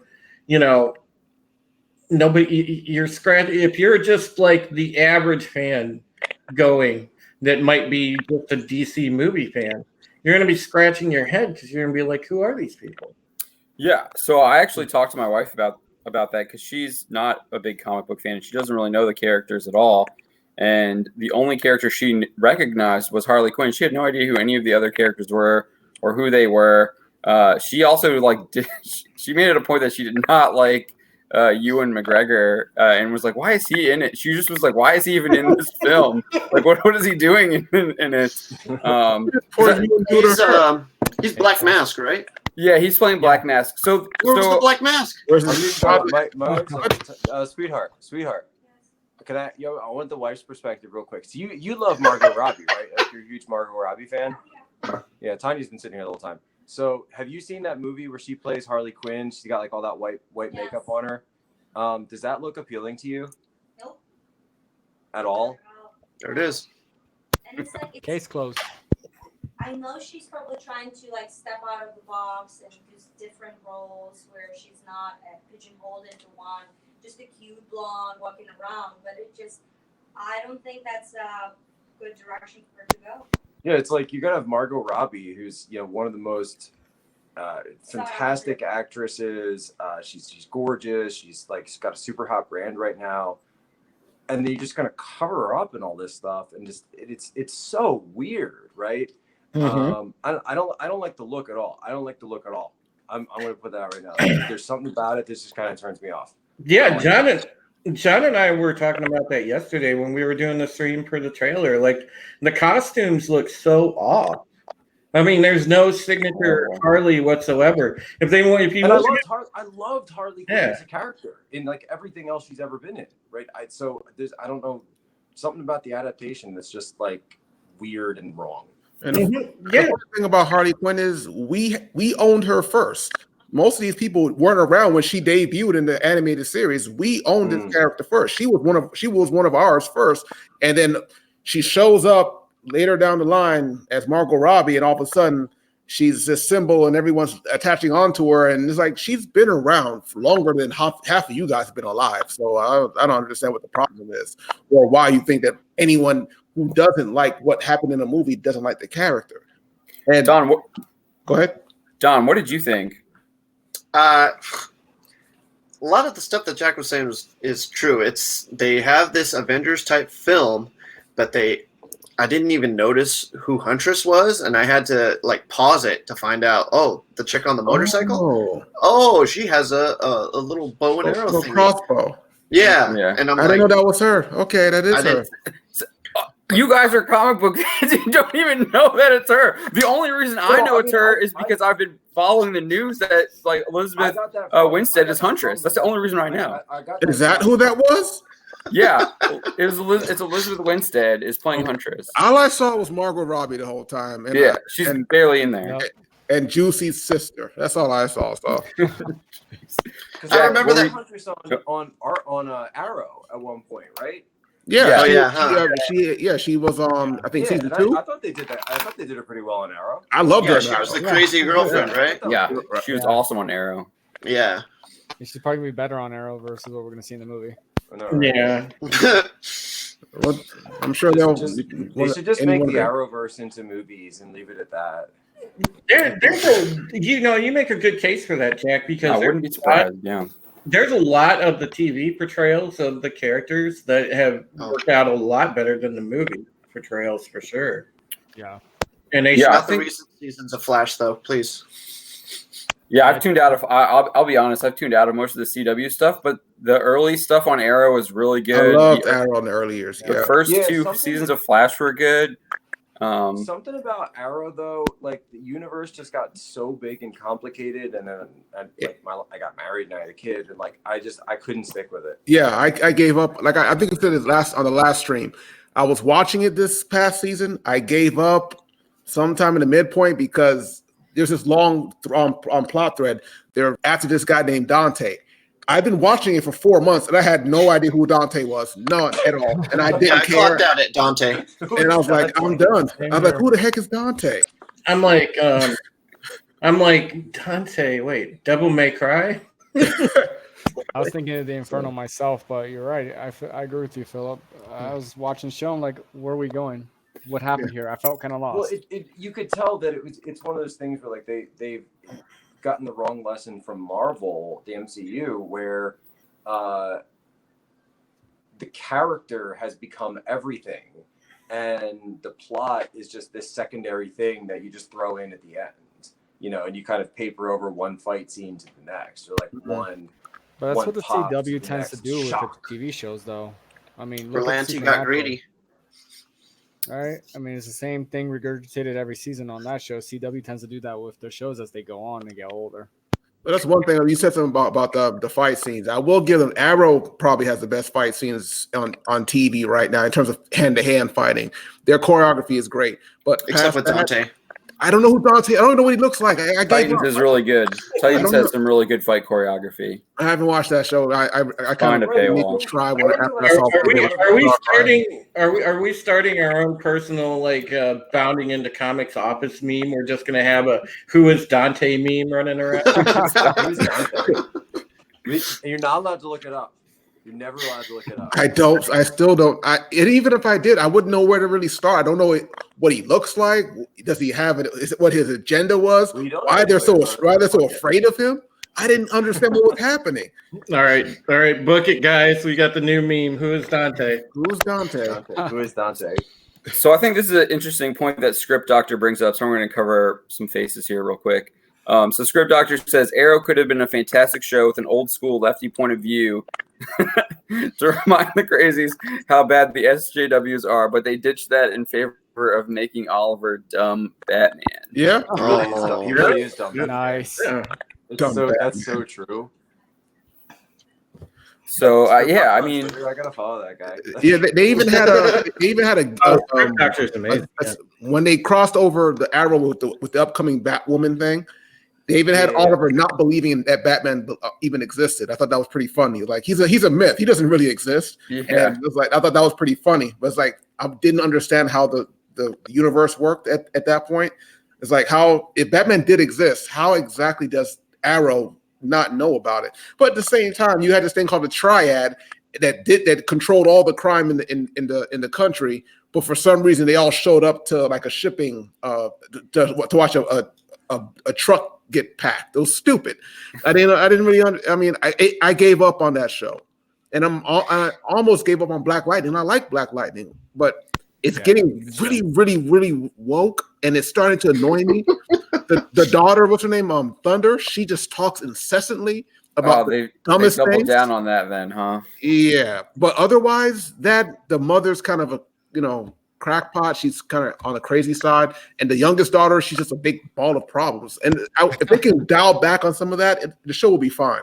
It's just they go a little bit too far into the muck sometimes. So I do think that's something that DC has a problem with, at least right now, that we're seeing with Birds of Prey, because Script Doctor points out that Harley wasn't, and this is something that Drew and I pointed out on the stream, it wasn't really Harley until that last scene where she's throwing the firecracker into the guy's car. Even in what we saw in that Birds of Prey movie, it didn't feel like it was Harley Quinn at all. And Script Doctor points out she's supposed to be a brilliant psychologist that's off her rocker. Right. There was one scene. She's not that, like, we're not seeing that at all anymore. That scene at the end where they throw the firecracker. I don't even know what that is. It's just like it's just pure mayhem. A lot of they call it set chewing the scenery from Margot Robbie, just super overacted and just over the top. Everything that gets so far beyond any semblance of meaning that it kind of doesn't really have any punch to it, because there's no weight behind it. If she can do everything and get away with it, then this is the problem of Mary Sue's. And I don't mean to say that she is a Mary Sue, but this is the problem of Mary Sue's, that there's no limitations, right? So if there's no limitation, you can do anything. Then it's like, who cares, right? Who cares if fights? Yeah, there's no struggle, no consequences for him, and it to steal an SJW term, it's problematic. Well, I think that goes back to what we were talking about at the very beginning. We were talking about that we already saw limitations put on even this Mind Flayer, who seems to be this super powerful being, but we saw that he does have limitations, and we also seen that 11 has limitations. So just kind of looking at that comparison there, and that was something that we pointed out that we were actually intrigued by, and we wanted to know what his limitations were because we saw that he has some. Yeah. They make Harley Quinn into a Mary Sue. Well, so we actually wrote, I forget, I think it might have been JB wrote it a couple weeks ago. There's the idea that Warner Brothers might actually be trying to make Harley Quinn the face of the DC kind of brand moving forward. And I think Cosmic Book News might have reported on this too.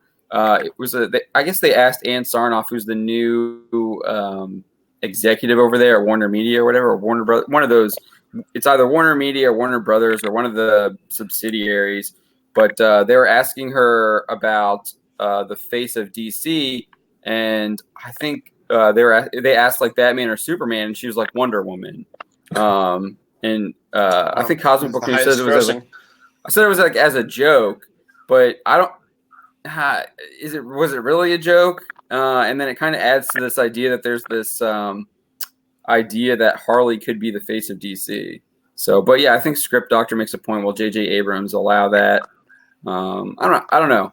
They could pursue two avenues. Finally, a strong female lead in a superhero movie. Finally. I can name so many strong females in sci-fi and action. I don't even understand where this notion came from. I mean, it's kind of ridiculous. I mean, they have to have some parameters when they say it. Do they mean highly successful, or do they mean in general? Because I mean, the Underworld series, the Resident Evil, Dark Angel TV show that I personally love is a guilty pleasure. Xena, Buffy. Freaking Buffy. I mean, in the end, it won't matter because the lead production, the leader of production is a white male, and that's J.J. Abrams, and it's not going to matter to any kind of woke crowd because, hey, lead female, but guess who's running the studio? That doesn't matter because yeah, JJ hide behind his wife because she, she's a strong figure, and as all strong men do. She's a strong figure in Me Too and the Time's Up movement. So I actually got into a Twitter JJ argument about something like this. Like I forgot what it started as, but they wanted me to say, I guess, to be on the side of praising Disney for making Captain Marvel and Black Panther. And I was like, you do know they're doing it to make money. They're not doing it to make you happy. It's just something they did to make money off of. It's not anything beyond that. And if you want to look at it a certain way, it's like you're really happy about it. They took almost 10 years down the line to get it done. It's like, what are you really celebrating here? Are you really enjoying the Kool-Aid that much that you can't see that they're just trying to get your dollars? It's all they're placating you and virtue signaling. It's just like, it's not really like, it's like Black Panther. It's the first African-American Marvel movie. I'm like, did Blade. You not see the Blade trilogy? Yeah. Right? You're gonna tell me Wesley Snipes? Like, you still Wesley Snipes? No. And the man who actually wanted to play Black Panther first, but couldn't get it financed, and now all of a sudden, Wesley Snipes wanted to play Black Panther. He was trying to get it off the ground since 1995. I mean, come on, this is really people tend to be dumb sometimes, or at least what would you call lemmings? Is that a good word? No, they are, Phil. Yeah, but see, that's the thing.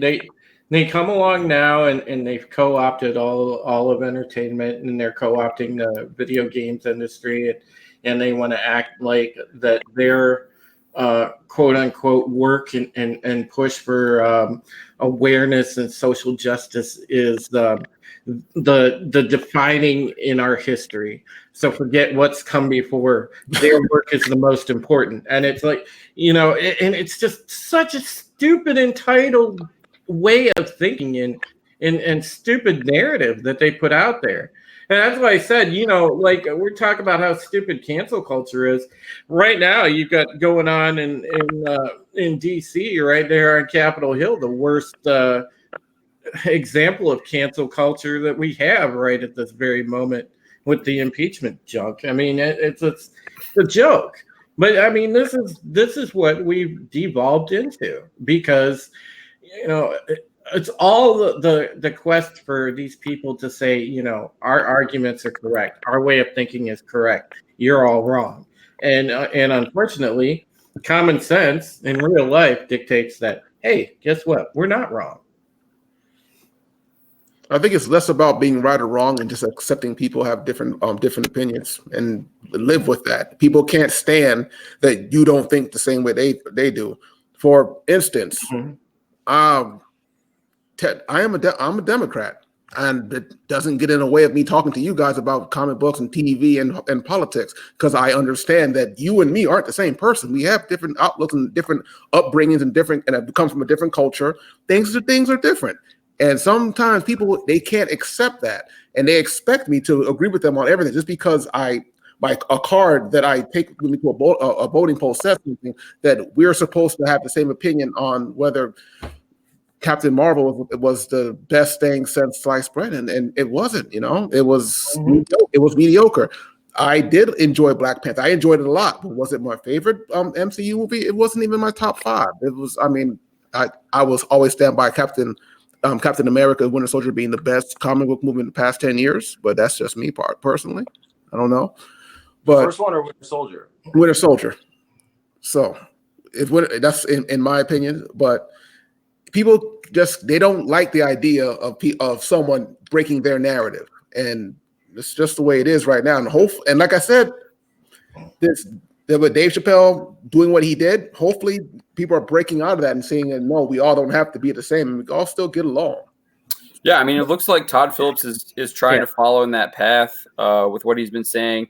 And what I do find really interesting about what's going on with Joker too is that it's just kind of been like this chain of events where it all kind of started with Joaquin Phoenix like getting up and like walking out of that interview with Robbie Collin of the Telegraph because he asked him that like absolutely absurd question about how like they think that the movie is going to like inspire someone to do violence. And then Warner Brothers came out. They banned these interview press from the red carpet in LA, and then they doubled down on it, banned them from the red carpet in New York. And then you have Todd Phillips, who sat down and did an interview with Vanity Fair, and was just saying like I think he says like the woke drove him out of comedy, and then he also like compared I don't know if he said like the alt left or the radical left or something like the extreme left is the same as like the alt right or something like that. And you're seeing this like cascading of events and how it's just kind of like started. And Phillips is like getting like, he seems to be getting even like more kind of like, he's just fed up with all the stuff that he's had to endure, like promoting this film. And he's pushing back. And I think the more and more you see that, and people are just going to get fed up and they're going to start pushing back. And I think you're right. I think Chappelle opened the door to that, and just the overwhelming difference between the people who are hating on him and that like 99% audience score just speaks volumes. Yeah, 99%. Yeah, and I know people want to dismiss Rotten Tomatoes, but I mean, you still look at it; it's still like a hugely trafficked site. People are still looking at it. Who's got their tickets for tomorrow, by the way? Tickets for Joker comes out. Oh, yeah. I just go. I just go. I just go when I can.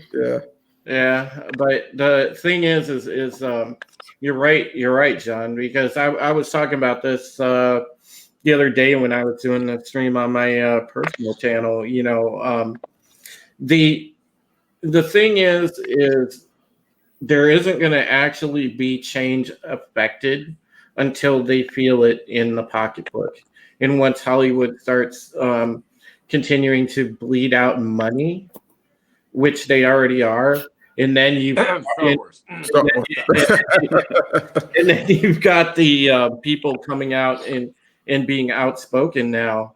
I think those two factors are going to come together and really sort of, force a 180. And it's not one that they want to take, but it's one that they're going to have to take if the industry is going to rebound. I think you're starting to see that correction a little bit already. Jack was coughing Star Wars there. We saw that huge announcement. Was that earlier this week or late last week? They're moving Feige onto to produce a Star Wars film. And they were trying to say he's like a fan of Star Wars. That's just, read between the lines there. That's a lack of faith in the direction of Star Wars. He's replacing now Kathleen Kennedy. That's all that was. Calling it. Yeah, but that's pretty sad. But it's showing a lack of faith in where they're at with Star Wars, and that comes like just a month. What is it? 2 months after that abysmal Q3 report that showed like declines at Disneyland, like 3% attendance declines. And then they admitted that they had Disneyland Galaxy's Edge. We went to that in Anaheim. That sucked. So bad. Yeah, they didn't even have R2-D2 there. Wow. Yeah, they have no representation for the old stuff at all. I took my family. I'm like, let's get out of here. This sucks. Yeah. Jeremy from Geeks and Gamers and Drunk 3PO went to Disney World, and they said the only reason why people are there is because they're walking through it to get to Toy Story. Oh wow, that's funny. Yeah, because it's like you have to go through Star Wars to get to Toy Story or something. But that's the thing. When you lose a fandom, like money wise, the hardcore fans, they count for an insignificant amount of money. But that's not where the effect comes from. The effect comes from there's a multiplying effect. That small minority spreads the word. It gets people excited. It tells our friends who have no interest in it that this is what's coming. And when you turn off so many people, that buzz is gone. Your free publicity is out the window. There's no more. The only people that you're attracting are the casual fans, and there may be more. There's an infinitely amount more casual fans than hardcore. But if they're not getting any good buzz about it, they're not going to be interested in it either. So now you're just and let me tell you something. It's interesting you mention that too, because I'll just say it this way. As I was walking through different parts of Disneyland, I could tell who had showed up just for Star Wars Galaxy's Edge and who was there for the rest of the park. You know what I'm saying? Like, there's a certain element that was only attracted to, like, I want to live inside of the Star Wars universe. And they didn't really quite mix with the family-friendly atmosphere of a Disney park. I mean, these are guys like walking around with lightsabers, you know, half in, half out of costume. It was a very different kind of vibe. Like, it's a very, very different kind of vibe. And you felt that, like, you really, really felt that. And I'm talking like the hardcore Star Wars, you know, everything they make I love kind of fans, like the type of people that like go to lightsaber training and have the different hilts and everything. And look, I have nothing against fandom. I love fandom, you know, it's great. I love the content, but I personally don't think that this iteration of Star Wars deserves that level of fandom. And so for someone that's that into it at this juncture, I don't know what kind of person would let themselves just be strung along like that. Yeah, I don't think. I think the amount of people, the ones that are left on the bandwagon of Disney Star Wars are either hangers-on that have false hope that it's going to get better, or the fact that you know, they're just flat out SJWs. But a lot of them that are the fans of Disney Star Wars, they're not buying the merch. They're not buying t-shirts. They're not buying toys. And Disney admitted that. Yeah, they're not buying coffee mugs. You know, the all the stuff that went with Star Wars over the years. You know, I mean, those of us that were fans of, you know, real Star Wars, we would buy a coffee mug for stocking stuffer at Christmas. We would constantly, you know, we'd buy a Star Wars t-shirt. We would buy, you know, stuff like that because, hey, we were into it. But now there's nothing to get into, you know. The Last Jedi, and, you know, I truly believe The Last Jedi did such irrevocable damage that it can't come back from it. And the thing is, I don't think it was the movie so much as how they embraced the pushback from it. If they you know, treated the fans better, they might have been able to salvage it, but they doubled down on everything that was wrong with that movie so hard. It got to the point where you created enemies of the franchise where they weren't before. There are people that had problems with the franchise, but now they just downright hate it. You know, personally, they hate it. So yeah, I think you're right on the point there, and I think you saw that with build up to Captain Marvel too. I think the way you treated your fans who had a negative reaction, were speaking their opinions, whether it was negative or positive, they were going after them from like the top. You were seeing the directors like literally going after these fans, calling them all sorts of names, and then being dismissive. And yeah, that, I mean, if you're gonna do that to people, they're gonna respond negatively to you too. So, and that's not even including the smaller fish like you had Chuck Wendig or some of these authors that in Star Wars. And then you're seeing like people are seeing like us. We're seeing like a pattern, like what's going on here. This is like is this a culture at Lucasfilm? Ryan Johnson blocked me in 2016. Because I had started #DumpStarWars December of 2016. It was trending #1 on Twitter. And I was just calling out the whole thing for what it was going, like way early on this.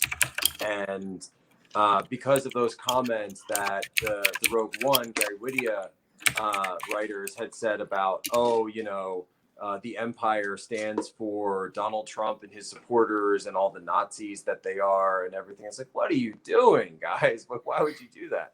And then I said to Ryan Johnson, I was like, dude, you are going to ruin Star Wars. you're going to ruin Star Wars. I said that a year before Force Awakens came out, and he blocked me.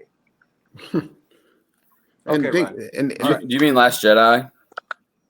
Oh, sorry, yeah, a year before. It was Rogue One had just come out. A year before Last Jedi was to come out. So I actually wanted to bring something up here. I was on IGN earlier today, like seeing what they were covering, and they had a Star Wars poll up, and they were like, it was asking what was the best Star Wars film in the past 10 years. And so you had Revenge of the Sith on there, but the number one Star Wars film was Rogue One. Last Jedi was literally in last place, and then I think Force Awakens might have been in second. With Revenge of the Sith like in a close third. I took a screenshot because I was going to write a story about it, but I just didn't get to it.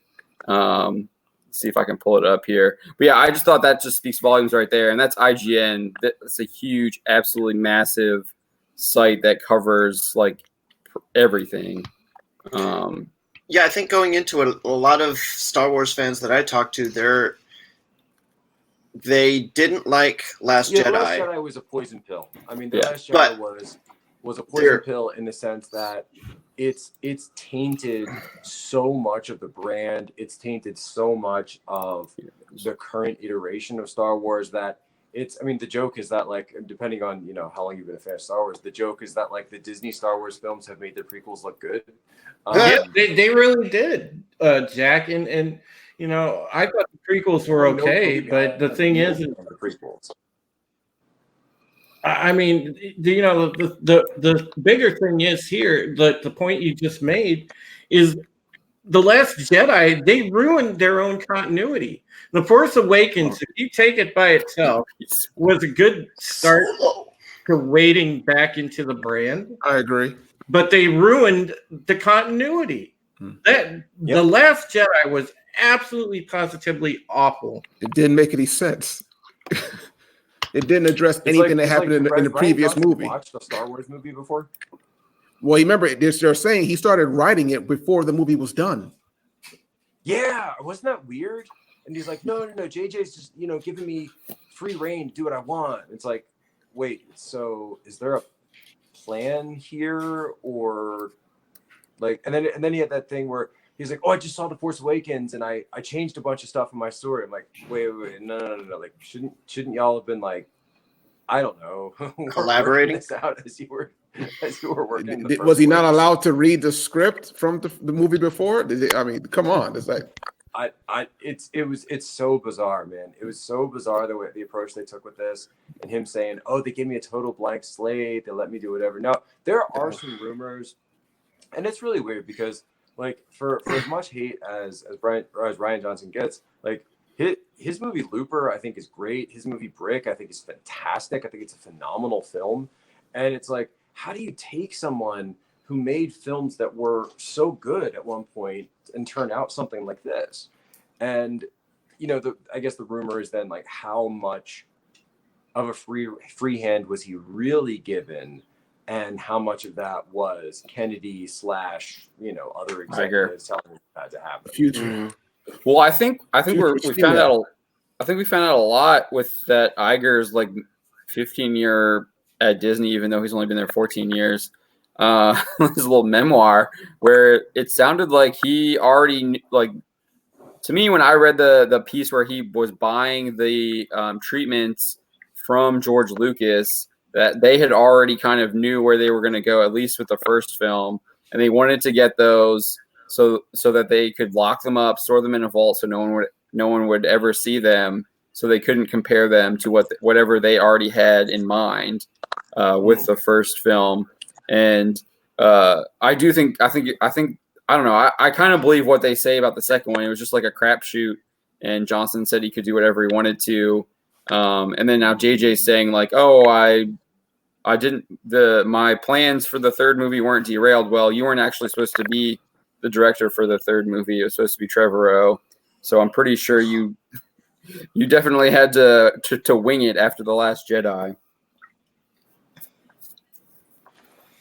But I definitely think Iger had way more of a hand in it than what has been led on to, especially with this memoir, or at least he's trying to make it seem like he did. Yeah, man, that I never quite know how to take that guy, to be honest. And I think that his legacy is, I mean, certainly from a corporate side, he's obviously made all the money there is to be made. You can't, that's unquestionable. But I think where Disney stands in, you know, in the next 15 years will be really interesting. And, you know, will we look back on the Iger era in a way that the Michael Eisner era is now kind of looked back on as a way, an era where Disney kind of lost its way? You know, will this massive expansion, this really stretching of the brand of Disney into so many different facets, how will that be looked at and measured by, you know, 15 years from now, like when my son grows up with whatever he, you know, whatever content he ends up growing up with, and what's he going to think about this era? It's just interesting to think about. I think a lot of it's going to rely on what Disney Plus does, and then if they can recover from the Star Wars Galaxy's Edge failures with the parks right now. I think they're banking on The Mandalorian, but a lot of Star Wars fans that I've talked to, they're really hopefully hesitant on that. But they're more hopeful on The Mandalorian than they are on Rise of the Skywalker, if that's an indicator of how they're... Yeah, I think most of the fandom is cautiously optimistic about The Mandalorian, but everybody seems to be resigned to the fact that The Rise of Skywalker is just going to be, you know, a pretty crappy way to just end the trilogy. Be done. It's no way that it's actually the Emperor all along. Yeah. Well, don't worry about that Snoke guy. That was just a head fake, you know. But this was the real way we've been to. Oh man, I love it. I love it. It just doesn't make any sense. There's just no way you can just ignore an entire movie set in between two bookends. I mean, if they told us this wasn't a trilogy and this was just the third movie in something else, then I could say, okay, there's time. But that means you're ending the story in December. I don't see how you're doing it logically or without changing everything you did the year before last. So this is part of what Disney and Lucasfilm have been doing. The story might not end there. It's going to end in like a novel or a comic or some kind of like offshoot stuff. No. Please tell me that they're marketing it as the end of the Skywalker era, right? Mm-hmm. So they're trying to pull everyone in, and that's why there's these leaks coming out, which I totally think are strategic leaks on Disney's part. Oh yeah, right, to try to generate hype and A/B test things. They're gonna say, like, look at the trailer. You can see it in the trailer. Well, from the first movie to the middle movies to the final movie, this is the culmination of all of Star Wars. So that's basically them tacitly saying, all right, we know that the story we told for the past two movies has fallen flat on its face and has sucked. But you guys still like Star Wars, so you'll come see the end of Star Wars, won't you? Yeah, you will. You'll come see that. You don't want to see Kylo and Rey, Skywalker, Solo, whoever. Nobody cares. Literally nobody cares. But you'll come see the end of Star Wars. But here's the thing. Here's the thing. I did care after the first movie. I thought they were going to tell us some stuff about her in the second movie. And there's like, she might have been somebody. I was like, all right, they're going to tell me why she was able to use a lightsaber and fight with the Force suddenly, and then nothing. She's just nothing. It didn't make. I was like, you got to go read this book. I'm like, if I have to go outside of the material to figure out what I'm watching, you failed. Mm-hmm. That's cheating. Exactly, dude. Yep. That's absolute 100% laziness if you have to go outside of that medium. The great Mr. Plinkett of Red Letter Media has an episode where he's just like, don't tell me it was covered in one of them stupid books or sci-fi games. I haven't read any of those books or any books for that matter. It's true. It's true. Hey, John, I did want to ask Jack one question really quick about, Jack, I was going to, since you're pretty, fairly plugged in the DC area there, I wanted to ask you, do you think, like, legislation-wise, are they going to do anything about loot boxes in video games? Because I covered I covered recently. I wrote an article and it was discussing all the stuff that they had going on with the in the UK with legislation regarding loot boxes, and they might yeah.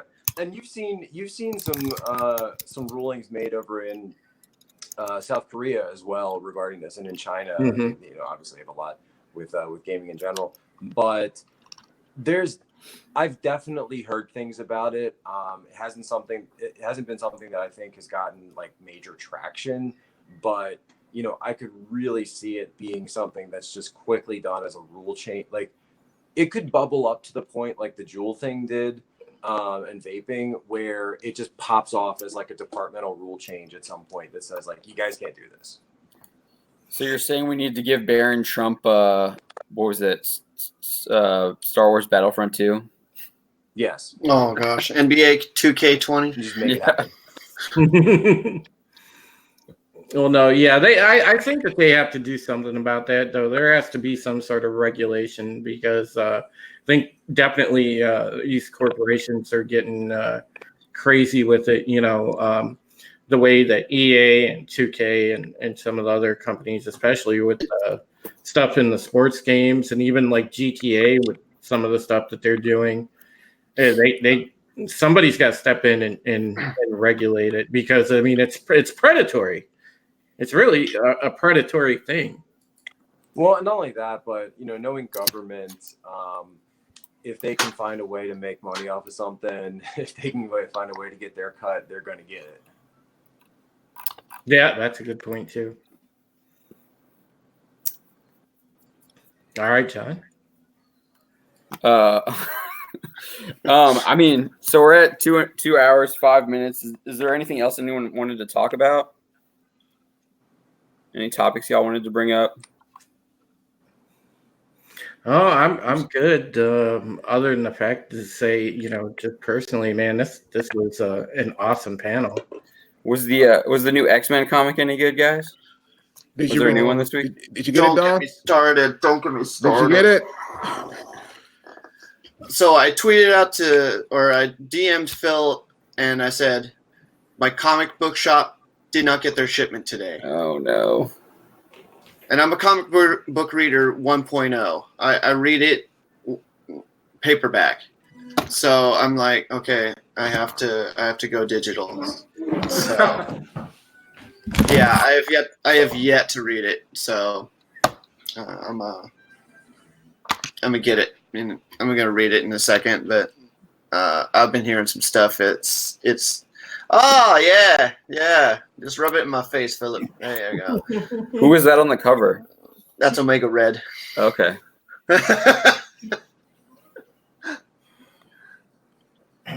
Oh, I can't hear him. Omega Red's kind of awesome. Yeah, Phil's muted himself. Unmute. There we go. There you Sorry go. about that. Yeah, it's Omega Red. I don't know what it means, but it's a pretty cool illustration. And to be honest, just like last week, a whole lot didn't happen in this issue, but a whole crap ton happened. So, Don, when you get it, did you read it? Did you download it yet? I downloaded it, yeah. Did you read it? I did not read it yet. So I'm not going to talk about it then. So, but yeah, there was a lot of it was a data. It was basically a data dump. I mean, there was a lot of information in it, but it was the same as last week. It's just like they set up a lot of stuff in the actual X-Men universe coming up. And to be honest, I'm still not sure what's happening. I've been at this all summer, where this is issue 11 out of 12, and I'm still not sure what the hell is going on. So. Yeah, all I know is some, the thing that you wrote about where they talked about the council, right? And they pretty much spoiled the council beforehand, and then Comic Book Resources went on and said, "Oh, this is the council," like a week after the fact. So there's only one seat that's not remaining, and that's I saw spoilers for it. The Red King. Yeah, and they've already talked. There's been some theories about it because there's been some solicitations for the upcoming Dawn of X series of books with the Marauders, and they're saying it's probably going to be shot on Kitty Pryde, which I don't understand why, but she's probably going to be the new Red Queen. So. What about the guy that was just on your cover? I don't think he's gonna. He looks sick, and it's okay. It's like actually ill. Yes, as in not well. It's a variant edition. It says foreshadowing variant edition. So this might mean something, and it looks like he's falling to pieces, to be honest, or he's caught some kind of plague. But he's not in the book itself, so I'm not sure what it really means. I'm pretty sure it's probably going to be addressed in the fall in a new series of books when they come out. But it was a great issue. It's just Hickman's a nutcase, and I don't understand him, or I don't understand the X-Men, which I find hard to believe. So, well, I will definitely be looking for articles on the X-Men this week. I always like reading those articles. They're a joy to read. I'm going to talk about everything. It'll probably be done tomorrow. I'm going to be talking about all the information that he dumped on us in this issue by itself. So, awesome. Yeah, I'll definitely be looking forward to it. So there was one thing I did want to bring up, and this was a comment from Script Doctor when we were talking about Kevin Feige and Star Wars. So Script Doctor said that's worrisome because Feige has been far more lucky these last few years. When you see his slate for Phase 4, that's all him, and it doesn't look promising.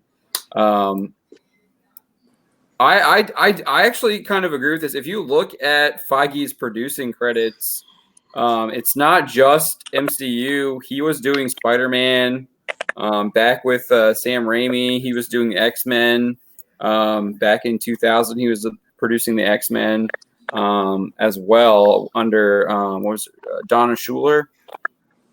So yeah, I think I find it always interesting that they all like. He's one being credited for this kind of like architect of the MCU, but you hear all these stories about how they changed. The big bad wasn't really going to be Thanos. The Tesseract was actually a cosmic cube in First Avengers or whatever, and then they changed it so it would be the Tesseract and the Space Stone. So I mean, they've obviously changed a lot of stuff. I don't know. What do you guys think? Do you think that he should be credited as the architect, or do you put it more on kind of the directors making sure that they've stayed kind of in the continuity? I think it's like he's collaborating well with these creators. It's definitely something where you've got to credit the actual writers. Like, I mean, how much of this is just like him being continuity, like an overall continuity director? He's directing Traffic. McFeely. Yeah, he's directing Traffic. Like he's deciding, hey, make sure you do this because he had this idea and you're getting into that idea. So again, like he's directing Traffic and making sure that things make sense, at least from an overall perspective. But that's not exactly the same as being a creative and coming up with these ideas and coming up with these stories that eventually all mesh together. Yeah, well, I think he gets probably more credit than what he's actually done. And I think people have kind of hyped him up into this, like, I don't know, messianic type figure as far as the MCU is concerned. And I don't think he's like the omniscient MCU guy that everybody thinks he is. And that's why, him going to Star Wars, I don't think is going to really solve the problem the way a lot of people think. I think he's good at what he does, but it's like what Jack said. It's more a lot of keeping continuity in its proper lane. I think he's directing Traffic. I got to agree with Jack. Tom, what were you saying earlier? Oh yeah, so he's able to communicate within his circles and get some great people to work with him as directors, and he's worked with whoever his casting director is to get the right people to the right parts. I'm thinking they're setting him up to whenever Horn or Alan Horn leaves, they might put him in that position of the head of Walt Disney Studios or the co-head. If he proves himself with the Lucasfilms, then why not? I mean, they're heavily investing in Marvel Studios and kind of, I guess, his vision and for Disney Plus. I mean, I feel like half of Disney Plus is Marvel Studios stuff. and counting. Yeah. So, you guys want to talk about this lineup? I mean, it's not all that interesting to me anyway. I'm not sure about anybody else. I mean, Black Widow, the Eternals, WandaVision, Loki, Hawkeye, Blade. Did you hear though that Gabriel Luna was supposed to have a Hulu Plus series? Yeah, Ghost We Rider. were gonna have a Ghost Rider. And then that was canceled for some reason. So I think from what I was seeing, the reports are saying that it was creative differences. I've also seen other reports that are saying it was like a Swamp Thing type deal, where they think it's more financial because Ghost Rider in Agents of S.H.I.E.L.D., when he appeared in, what was it, the fifth season? It was dope too. Yeah, they were saying that his the CGI and everything is just way too expensive. It looked good though. It looked really good. I was surprised for a TV on budget. It looked really good. So, but then you also have the rumors that Feige wants Ghost Rider in a that's the rumor I heard MCU film or Disney Plus what was show. That rumor again? I remember reading it. It was said that like he wanted that to be his baby though, right? Yeah, so he wants Ghost Rider in like more of the Marvel Studios capacity rather than separate with Marvel TV in kind of like a Hulu type thing that looked like they could have done something. So they announced this Hellstrom series and Ghost Rider at the same time, but then they canceled Ghost Rider now, and Gabriel Luna confirmed it on Twitter and Instagram. But the rumor is that Feige wants Ghost Rider in the MCU, but then there's also people saying that it was just too expensive and they couldn't afford it on Hulu. But from what I understand, these Marvel studio shows on Disney Plus are going to have like movie budgets. Yeah, 25 million per episode. Yeah, 25 million per episode, which is crazy. So they're really banking on people buying into Disney Plus and watching these Marvel shows and then having them connect to the movies. So they're basically creating like one shot, like offshoot. They're taking the comic book universe formula and applying it to television and film. So where the films are like your main series, and then the TVs are going to be like your tie-in issues to your event comic. That's what it looks like. I don't know how that's going to work. The idea being that what they're doing with the audience is it's this idea of their ideal audience member, right, is catering to the person who is going to want the whole story and is going to spend that time to purchase the monthlies and the event and like watch every episode, every show, and cater to that person, that super fan that really gets all the little references, and versus just making these big 4-quadrant films that appeal to a mass audience. So they're trying to have their cake and eat it too, I guess, if that makes sense. Mm-hmm. Yeah, well, so with the films though, you can obviously just look at Avengers and see how huge they are compared to some of their other ones. Like obviously Ant-Man and the Wasp is on the lower end, and then with actual people seeing it and having watched it, because I know a lot of people didn't even watch Ant-Man and the Wasp, but that's what they did with Captain Marvel, right? The whole point of pointing Captain Marvel between Infinity War and Endgame was so people would go see it. They fluffed it up, which they didn't need to. They needed to watch Ant-Man and but the marketing made it seem like you had to. I didn't watch Captain Marvel until it came on. It was on digital, and I was able to see it for like $3. It was okay. It wasn't. My wife can attest to it. We didn't go out to see it for the theaters because she wasn't interested in it. She saw the trailer and was like, "It looks boring." I was like, I agree. She's probably awake. I could ask her for her take on it, but we didn't see it in the theater because it didn't look good. Just the same reason we didn't see the Ghostbusters movie. It doesn't look good. So I still haven't seen that movie, and I have no plans on seeing it. No, I don't think I'll ever see it. That's going to go down in history as one of the worst movies of all time. That 2016 Wokebusters. I gave it 5 minutes. And I was like, nope, couldn't do it. That's good for enhanced irrigation. What do we all think of this rumor? And I don't know if it's a threat, about Brie Larson being the face of the new Star Wars. I think it's a rumor. If they pull her into Star Wars, now one of two things is going to happen. Either Star Wars is going to continue its flaming downward spiral at an even more impressive rate. Impressive. Or hell could freeze over and Brie Larson could actually give a good performance. But I would venture to say that if they do this, Star Wars will continue its impressive downward spiral. I think Philip had I think we talked about this last week a little bit. I think Philip had a really good opinion on that. When you're talking about, she's actually like a great actress when it comes to like dramatic performances. Yeah. But she's not an action star, at least not yet. It's not to say she can't get that way. I mean, Henry Cavill is learning, or I always say his name wrong.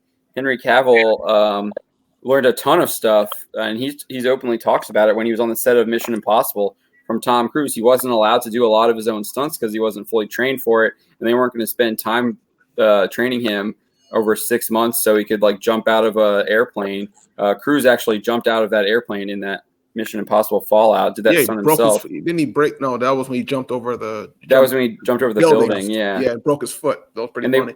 And they wouldn't let Cavill do the motorcycle stunts because he didn't have training riding. I don't think he had ever actually ridden a motorcycle. But now his Instagram is full of him posting his Ducati so he can do motorcycle stunts in the future. So he's learning how to do that. So that's not to say Brie can't learn how to like do that stuff. Obviously, this being an action hero takes. Did you guys see that mashup that somebody made of like the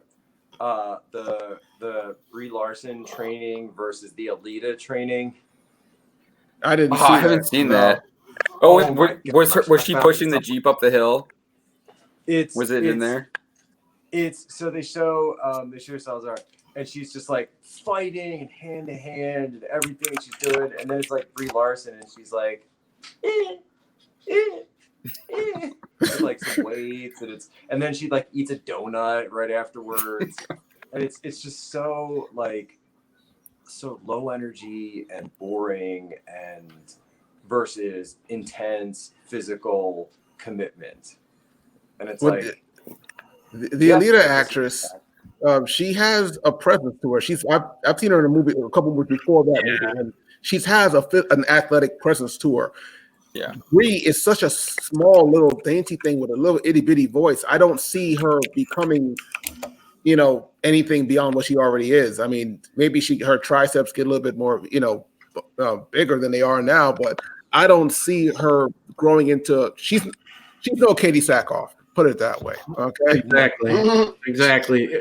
Agreed, Phil. Yeah. I'm still on that bandwagon. I will never be off that bandwagon that Katie Sackhoff would have been a better Captain Marvel ever. I hadn't heard that, but no question. Yeah. See, Jack, thank you.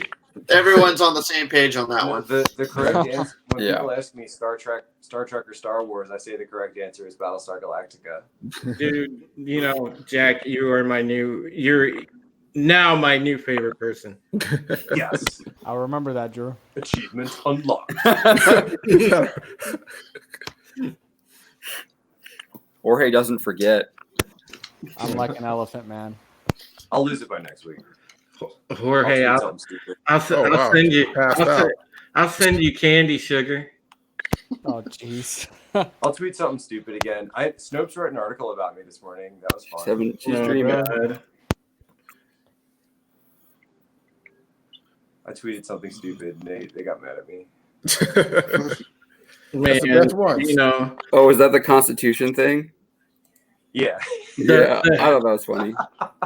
Snopes cracks me up because everybody say that they're like the go-to for fact checking, and it's like, my God, you got to fact check Snopes for Pete's sake. Well, and it's like the fact they're so I tweeted for people who didn't see it, like it went super viral. I didn't mean for it to, but I tweeted that if a president gets impeached, but the the Senate doesn't vote to impeach him, then that nullifies the first term, and he could just run as many times as he wants after that. And I was like, just read. You have to read the Constitution, people. And like every once in a while, like I'll just tweet out something silly like that because I just think it's funny. Like I wrote, because you know how like a lot of people got when AR-15s, everybody was talking about AR-15s, and everybody was like they were just getting the facts wrong. Like they were saying AR stood for assault rifle, and so I said, no, everyone knows. No, it's Armalite rifle. Yeah, no. I said, everyone knows that AR stands for Arkansas and 15 stands for the 15 states.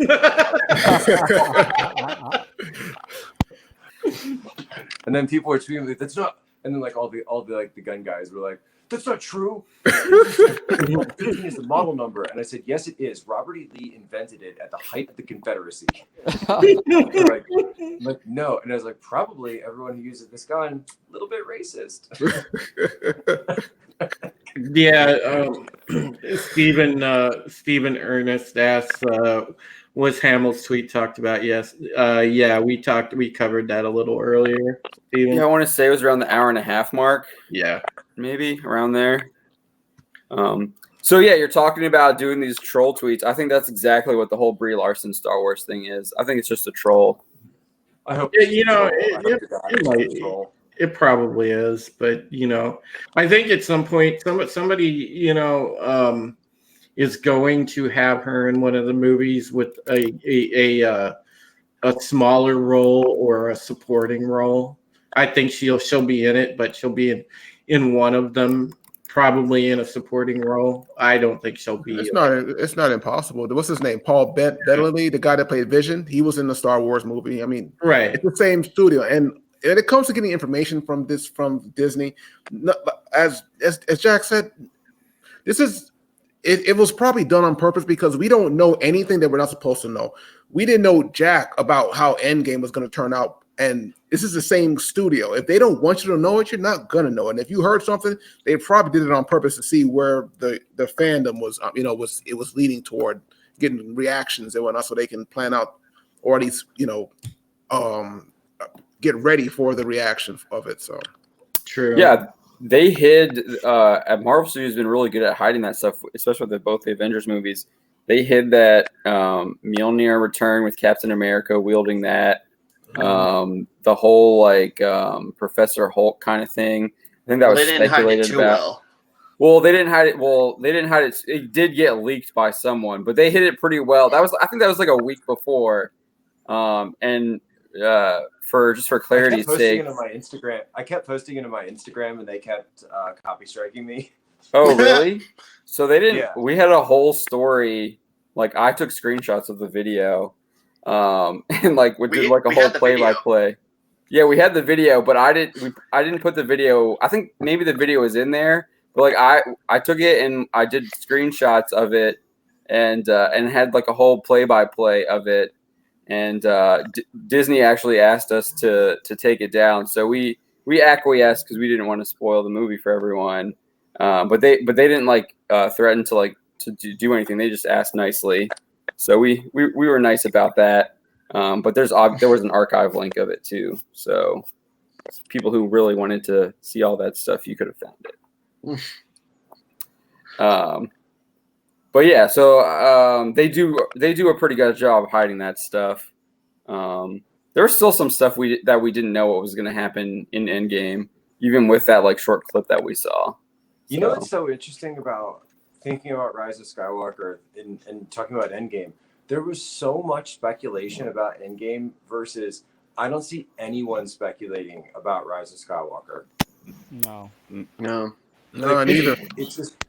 It just doesn't exist outside of the most super fanboyish circles. And here we are, we just talked, we've run 2.5 hours of it, and there's this massive Star Wars movie coming out, and we don't even care what it's about. We're more interested to see whether or not Brie Larson will be in Star Wars or not, rather than what's going to happen in Rise of Skywalker.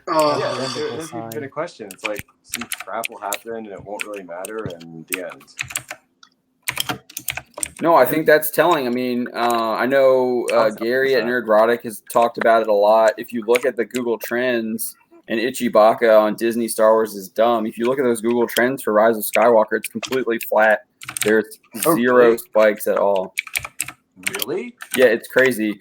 If you type in like Rise of Skywalker, Last Jedi, Force Awakens, and then Star Wars, the Rise of Skywalker is this like flat line. There's maybe a little spike when the first trailer came out. That Star Wars Celebration, but nowhere near the spikes of like Last Jedi and Force Awakens. That's sad. And wow. Again, I didn't have a problem with the first movie. I liked it. I was looking forward to having some questions answered and kill your past. So yeah. Smash your helmet. Yeah. I mean, we've done some coverage of it, but it's mainly those alleged leaks that look like they're coming from Disney. But other than that, that's about it. And all that, it just looks horrible. All those leaks just look terrible. All of them. There isn't anything about it that like it doesn't spark my interest at all. Even the Emperor was like, oh God, they're bringing somebody back. I just. I'm actually one of the few people, probably the only person that is like, I really liked Solo. I thought Solo was actually pretty good. Except for the woke bot movie. No. The robot is a everybody got this wrong. The robot is a parody of the woke people.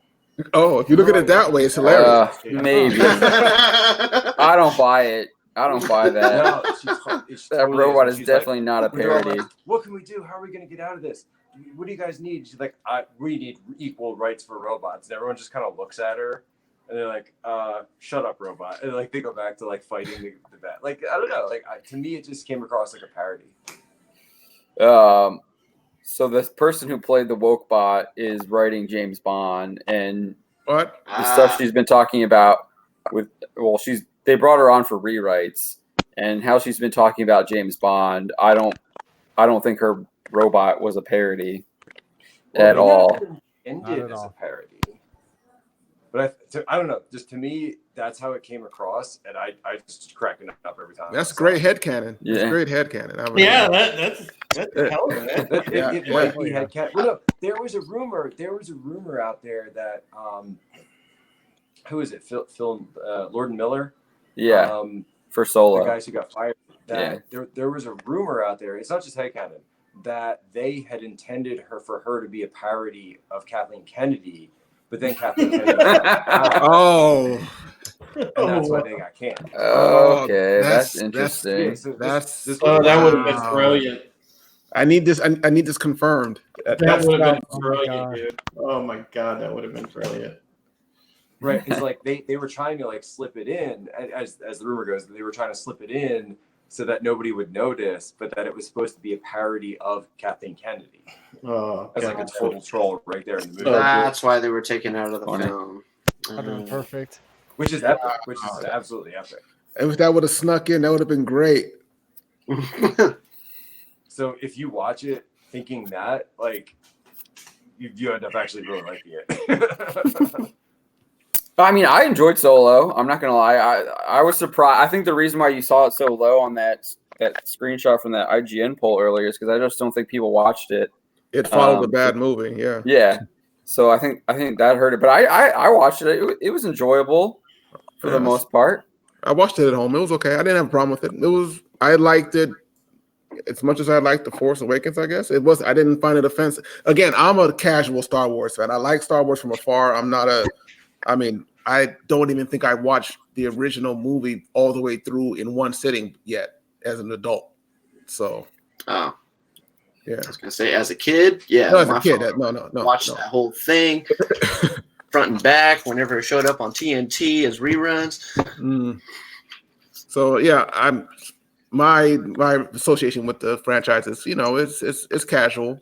So like I said, man, I did like the first one. The first one being The Force Awakens, I was let down by the second one. I wanted answers. I thought they were going to go into that entire story, and they didn't. imagine how much disdain you have to have for your own audience to place a mystery box, like J.J. Abrams likes to call it, in front of them, to give them years of trying to scratch that itch of figuring out what's inside of that mystery box, and then just crapping all over them and saying that the joke is on you, that there was no mystery all along, and we're subverting expectations by giving you nothing, actually, when instead we promised you all this. Like, I don't know, to me that just shows an absolute disdain for the audience. It shows a lot of immaturity on the part of the filmmakers, everyone who's involved in that, not just Ryan Johnson, because I think the entire company deserves the blame for it. And arrogance, just a lot of arrogance, and really a lack of empathy on the. I mean, we're supposed to be storytellers, right? This is fiction, right? Nobody's going into this thinking that this is supposed to be realistic, right? You're supposed to Star Wars. Right, it's Star Wars, right? You know, nobody wants to think that they can really be a Jedi or something. It's like, you want to be Luke Skywalker, you want to be Han Solo, you want to be Princess Leia, you want people you can look up to. You don't want to, because heroes inspire. That's why, Joseph Campbell, the hero's journey is what George Lucas based most of Star Wars around. And the idea that, you can take that out of a film and still have a good story, and take out all of those classic elements that can constitute what a good story is, it just shows a lot of, I don't know, to me, a lot of immaturity and a lack of respect for the audience. And that's probably what turned me off the most to it, was knowing that these choices were made deliberately to fly in the face of like fan theories and fan expectations. And I don't know, that just seemed kind of cruel to me. And as someone who's, trying to, get into this as a content creator, I would just never do that to people. I would never, ever do that to people. That makes sense. Yeah. Yeah, I think Mark Bernardin said it when he was writing for He-Man. Like it's called setups and payoffs. Mm-hmm. Setups and payoffs, right? Like, you set up something, you get people excited about it, and then you pay it off. Like, if I know if I've got a good story that I'm sitting on, and it's like, hey guys, tune in tonight because I got a big story, right? There's some people in media who try to do that to juice their ratings, and they will do it every single day. Like, guys, tonight's the big story. It's all going down, right? And then like you're like, tune in tonight at 9. Right. Like, and then you tune in tonight at 9, and it's like the same people you saw last night, Dude, remember how good that they, speaking of BSG, remember how good they set up and paid off the Cylon reveal? Yeah. I mean, you mean like the Final 5 or like? Yeah, the Final 5. You remember how good they set that up and paid it off? It was awesome. I thought it was great. I know there's people who are upset at like who they chose, but I think in terms of storytelling, it was actually really clever. It was a great way to end the series. It makes you watch the series differently on the third go. I watched 3 times. I was just gonna say I've seen all the way through 3 times. Yeah. Mm-hmm. Well, I watched it. I probably, a little bit more than you guys. I think I've done like 7 watch throughs of the series, but yeah, including Razor and the Plan. But including Razor. Wow. I didn't watch all of Razor again. Oh no, I did watch Razor and Plan. I didn't watch through what were the other spin-offs? There was Caprica. Yeah, Caprica. I didn't really get into Caprica. Blood and Chrome. That's what it was called. Blood and Chrome. Blood and Chrome turned out to be a mess. Funny enough that you mentioned that, because I remember they were going to do Blood and Chrome as a web series, and they set that up with Machinima. And then I guess there was a whole big thing because, Machinima at the time, they ended up like losing money and everything else. So they're shut down now. Now you can't even watch Blood and Chrome except to get it on Blu-ray or DVD. You can't find it. But at the time, it was a big they put it out on the web because I guess in a way Machinima was trying to pioneer themselves as the first streaming service. Yeah, that's true. But I agree. Grace Park, she made that show for me many times. Good looking. Oof. That forest scene. being an Asian guy, everybody would be like, Supreme. He's probably partial to Grace Park, and let me tell you, I liked her, but man, I am all about that Katie Sackhoff. She was really something in that show. Yeah, she was. She had an inert sexiness to her, and she grabbed any scene she was in. So just tremendous, tremendous talent from Katie.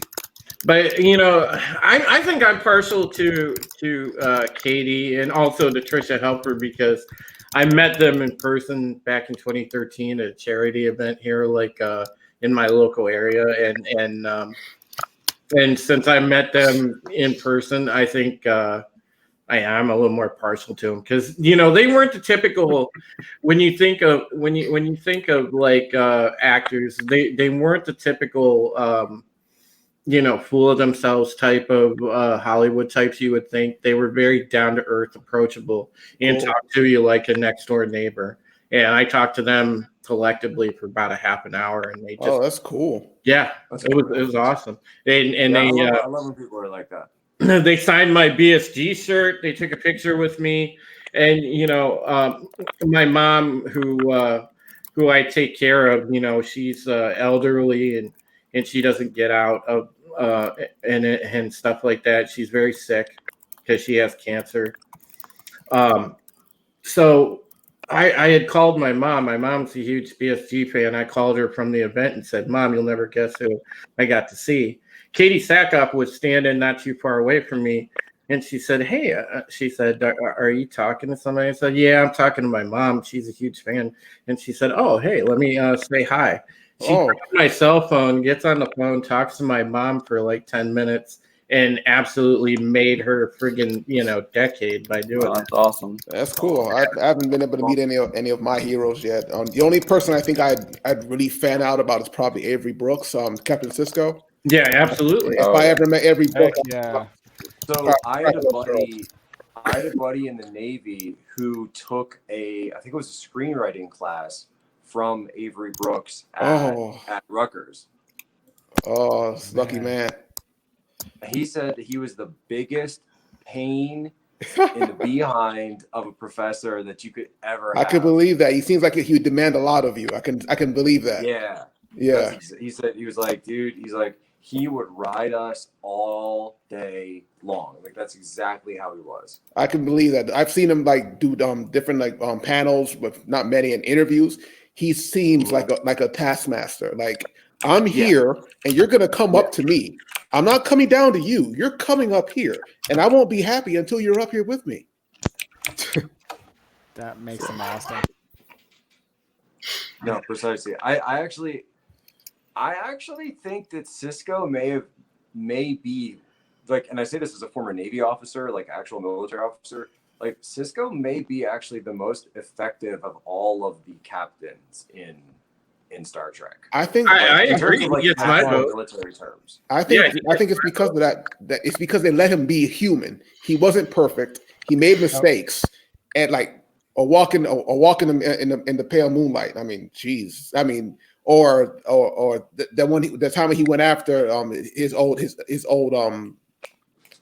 one of his underlings, forgot his name, but for the uniform and walking the pale moonlight, it showed him being imperfect human. He made mistakes. He made some choices that you didn't see Starfleet, officers do. And he owned his problems. And I thought that made him more relatable because he was so imperfect. Well, see, Phil, he was pragmatic because you got to think in the grand scheme of the Dominion War, especially when you're losing, if you need allies and you have to form a coalition, sometimes you have to do it by the any means necessary type of deal. And the way that they set up for them to bring the Romulans into the war and justify it by appearances, even though it wasn't on the up and up. I mean, that was brilliant because that's something that would happen real world, real time. Mm-hmm. If there was a world war, that's how countries get allies. Yeah. Yeah, I mean, the U.S. won World War II by allying with the Soviet Union, right? Like that's history. Yep. Mm-hmm. Right. Exactly. That probably never would have happened under any other circumstance, but that's the way it works. So I agree with both of you gentlemen. I mean, you know, when I get into a discussion about Star Trek captains, I mean, I enjoyed Picard, I enjoyed Janeway, but Sisko by far and away is my favorite. And again, Jack, you're right. From a tactical aspect, from just a good captain aspect, he's the best. Well, you don't want to be in a firefight with against Captain Sisko. You're going to lose. This is not happening. You know, let's not my forget favorite part about him was that Picard basically killed his wife. Just saying. Yeah, well, yeah, there is that. Oh, I forgot. Slight detail. Yeah. When they first met, that was awkward. Yeah. Right. But That's the right. coolest part Poso about will go Sisko to was that his level. father. Don't test me. What'd you say, Jorge? Well, I was saying the best part for me of Sisko was the way he portrayed being a father to Jake. Yeah. The entire series. That was something no other that's so captain true. touched or has since touched. That's And true. it was just amazing. They had a really good dynamic too. Just saying, the it's visitor. such a human dynamic with him. He's Phil. You're absolutely right when you said that. I mean, he's the only one that's really drawn as an actual human being. Yeah. Yeah. I mean, he when he was happy, he was really happy, and when he was pissed off, he did things that most captains wouldn't even touch. I mean, they tried to go there a couple times with Janeway, but that show was so like everything's bad one episode, everything's good the next episode. It didn't really stand up. With Sisko, you saw his evolution from the first episode to the last, especially the way he embraced being being a religious figure.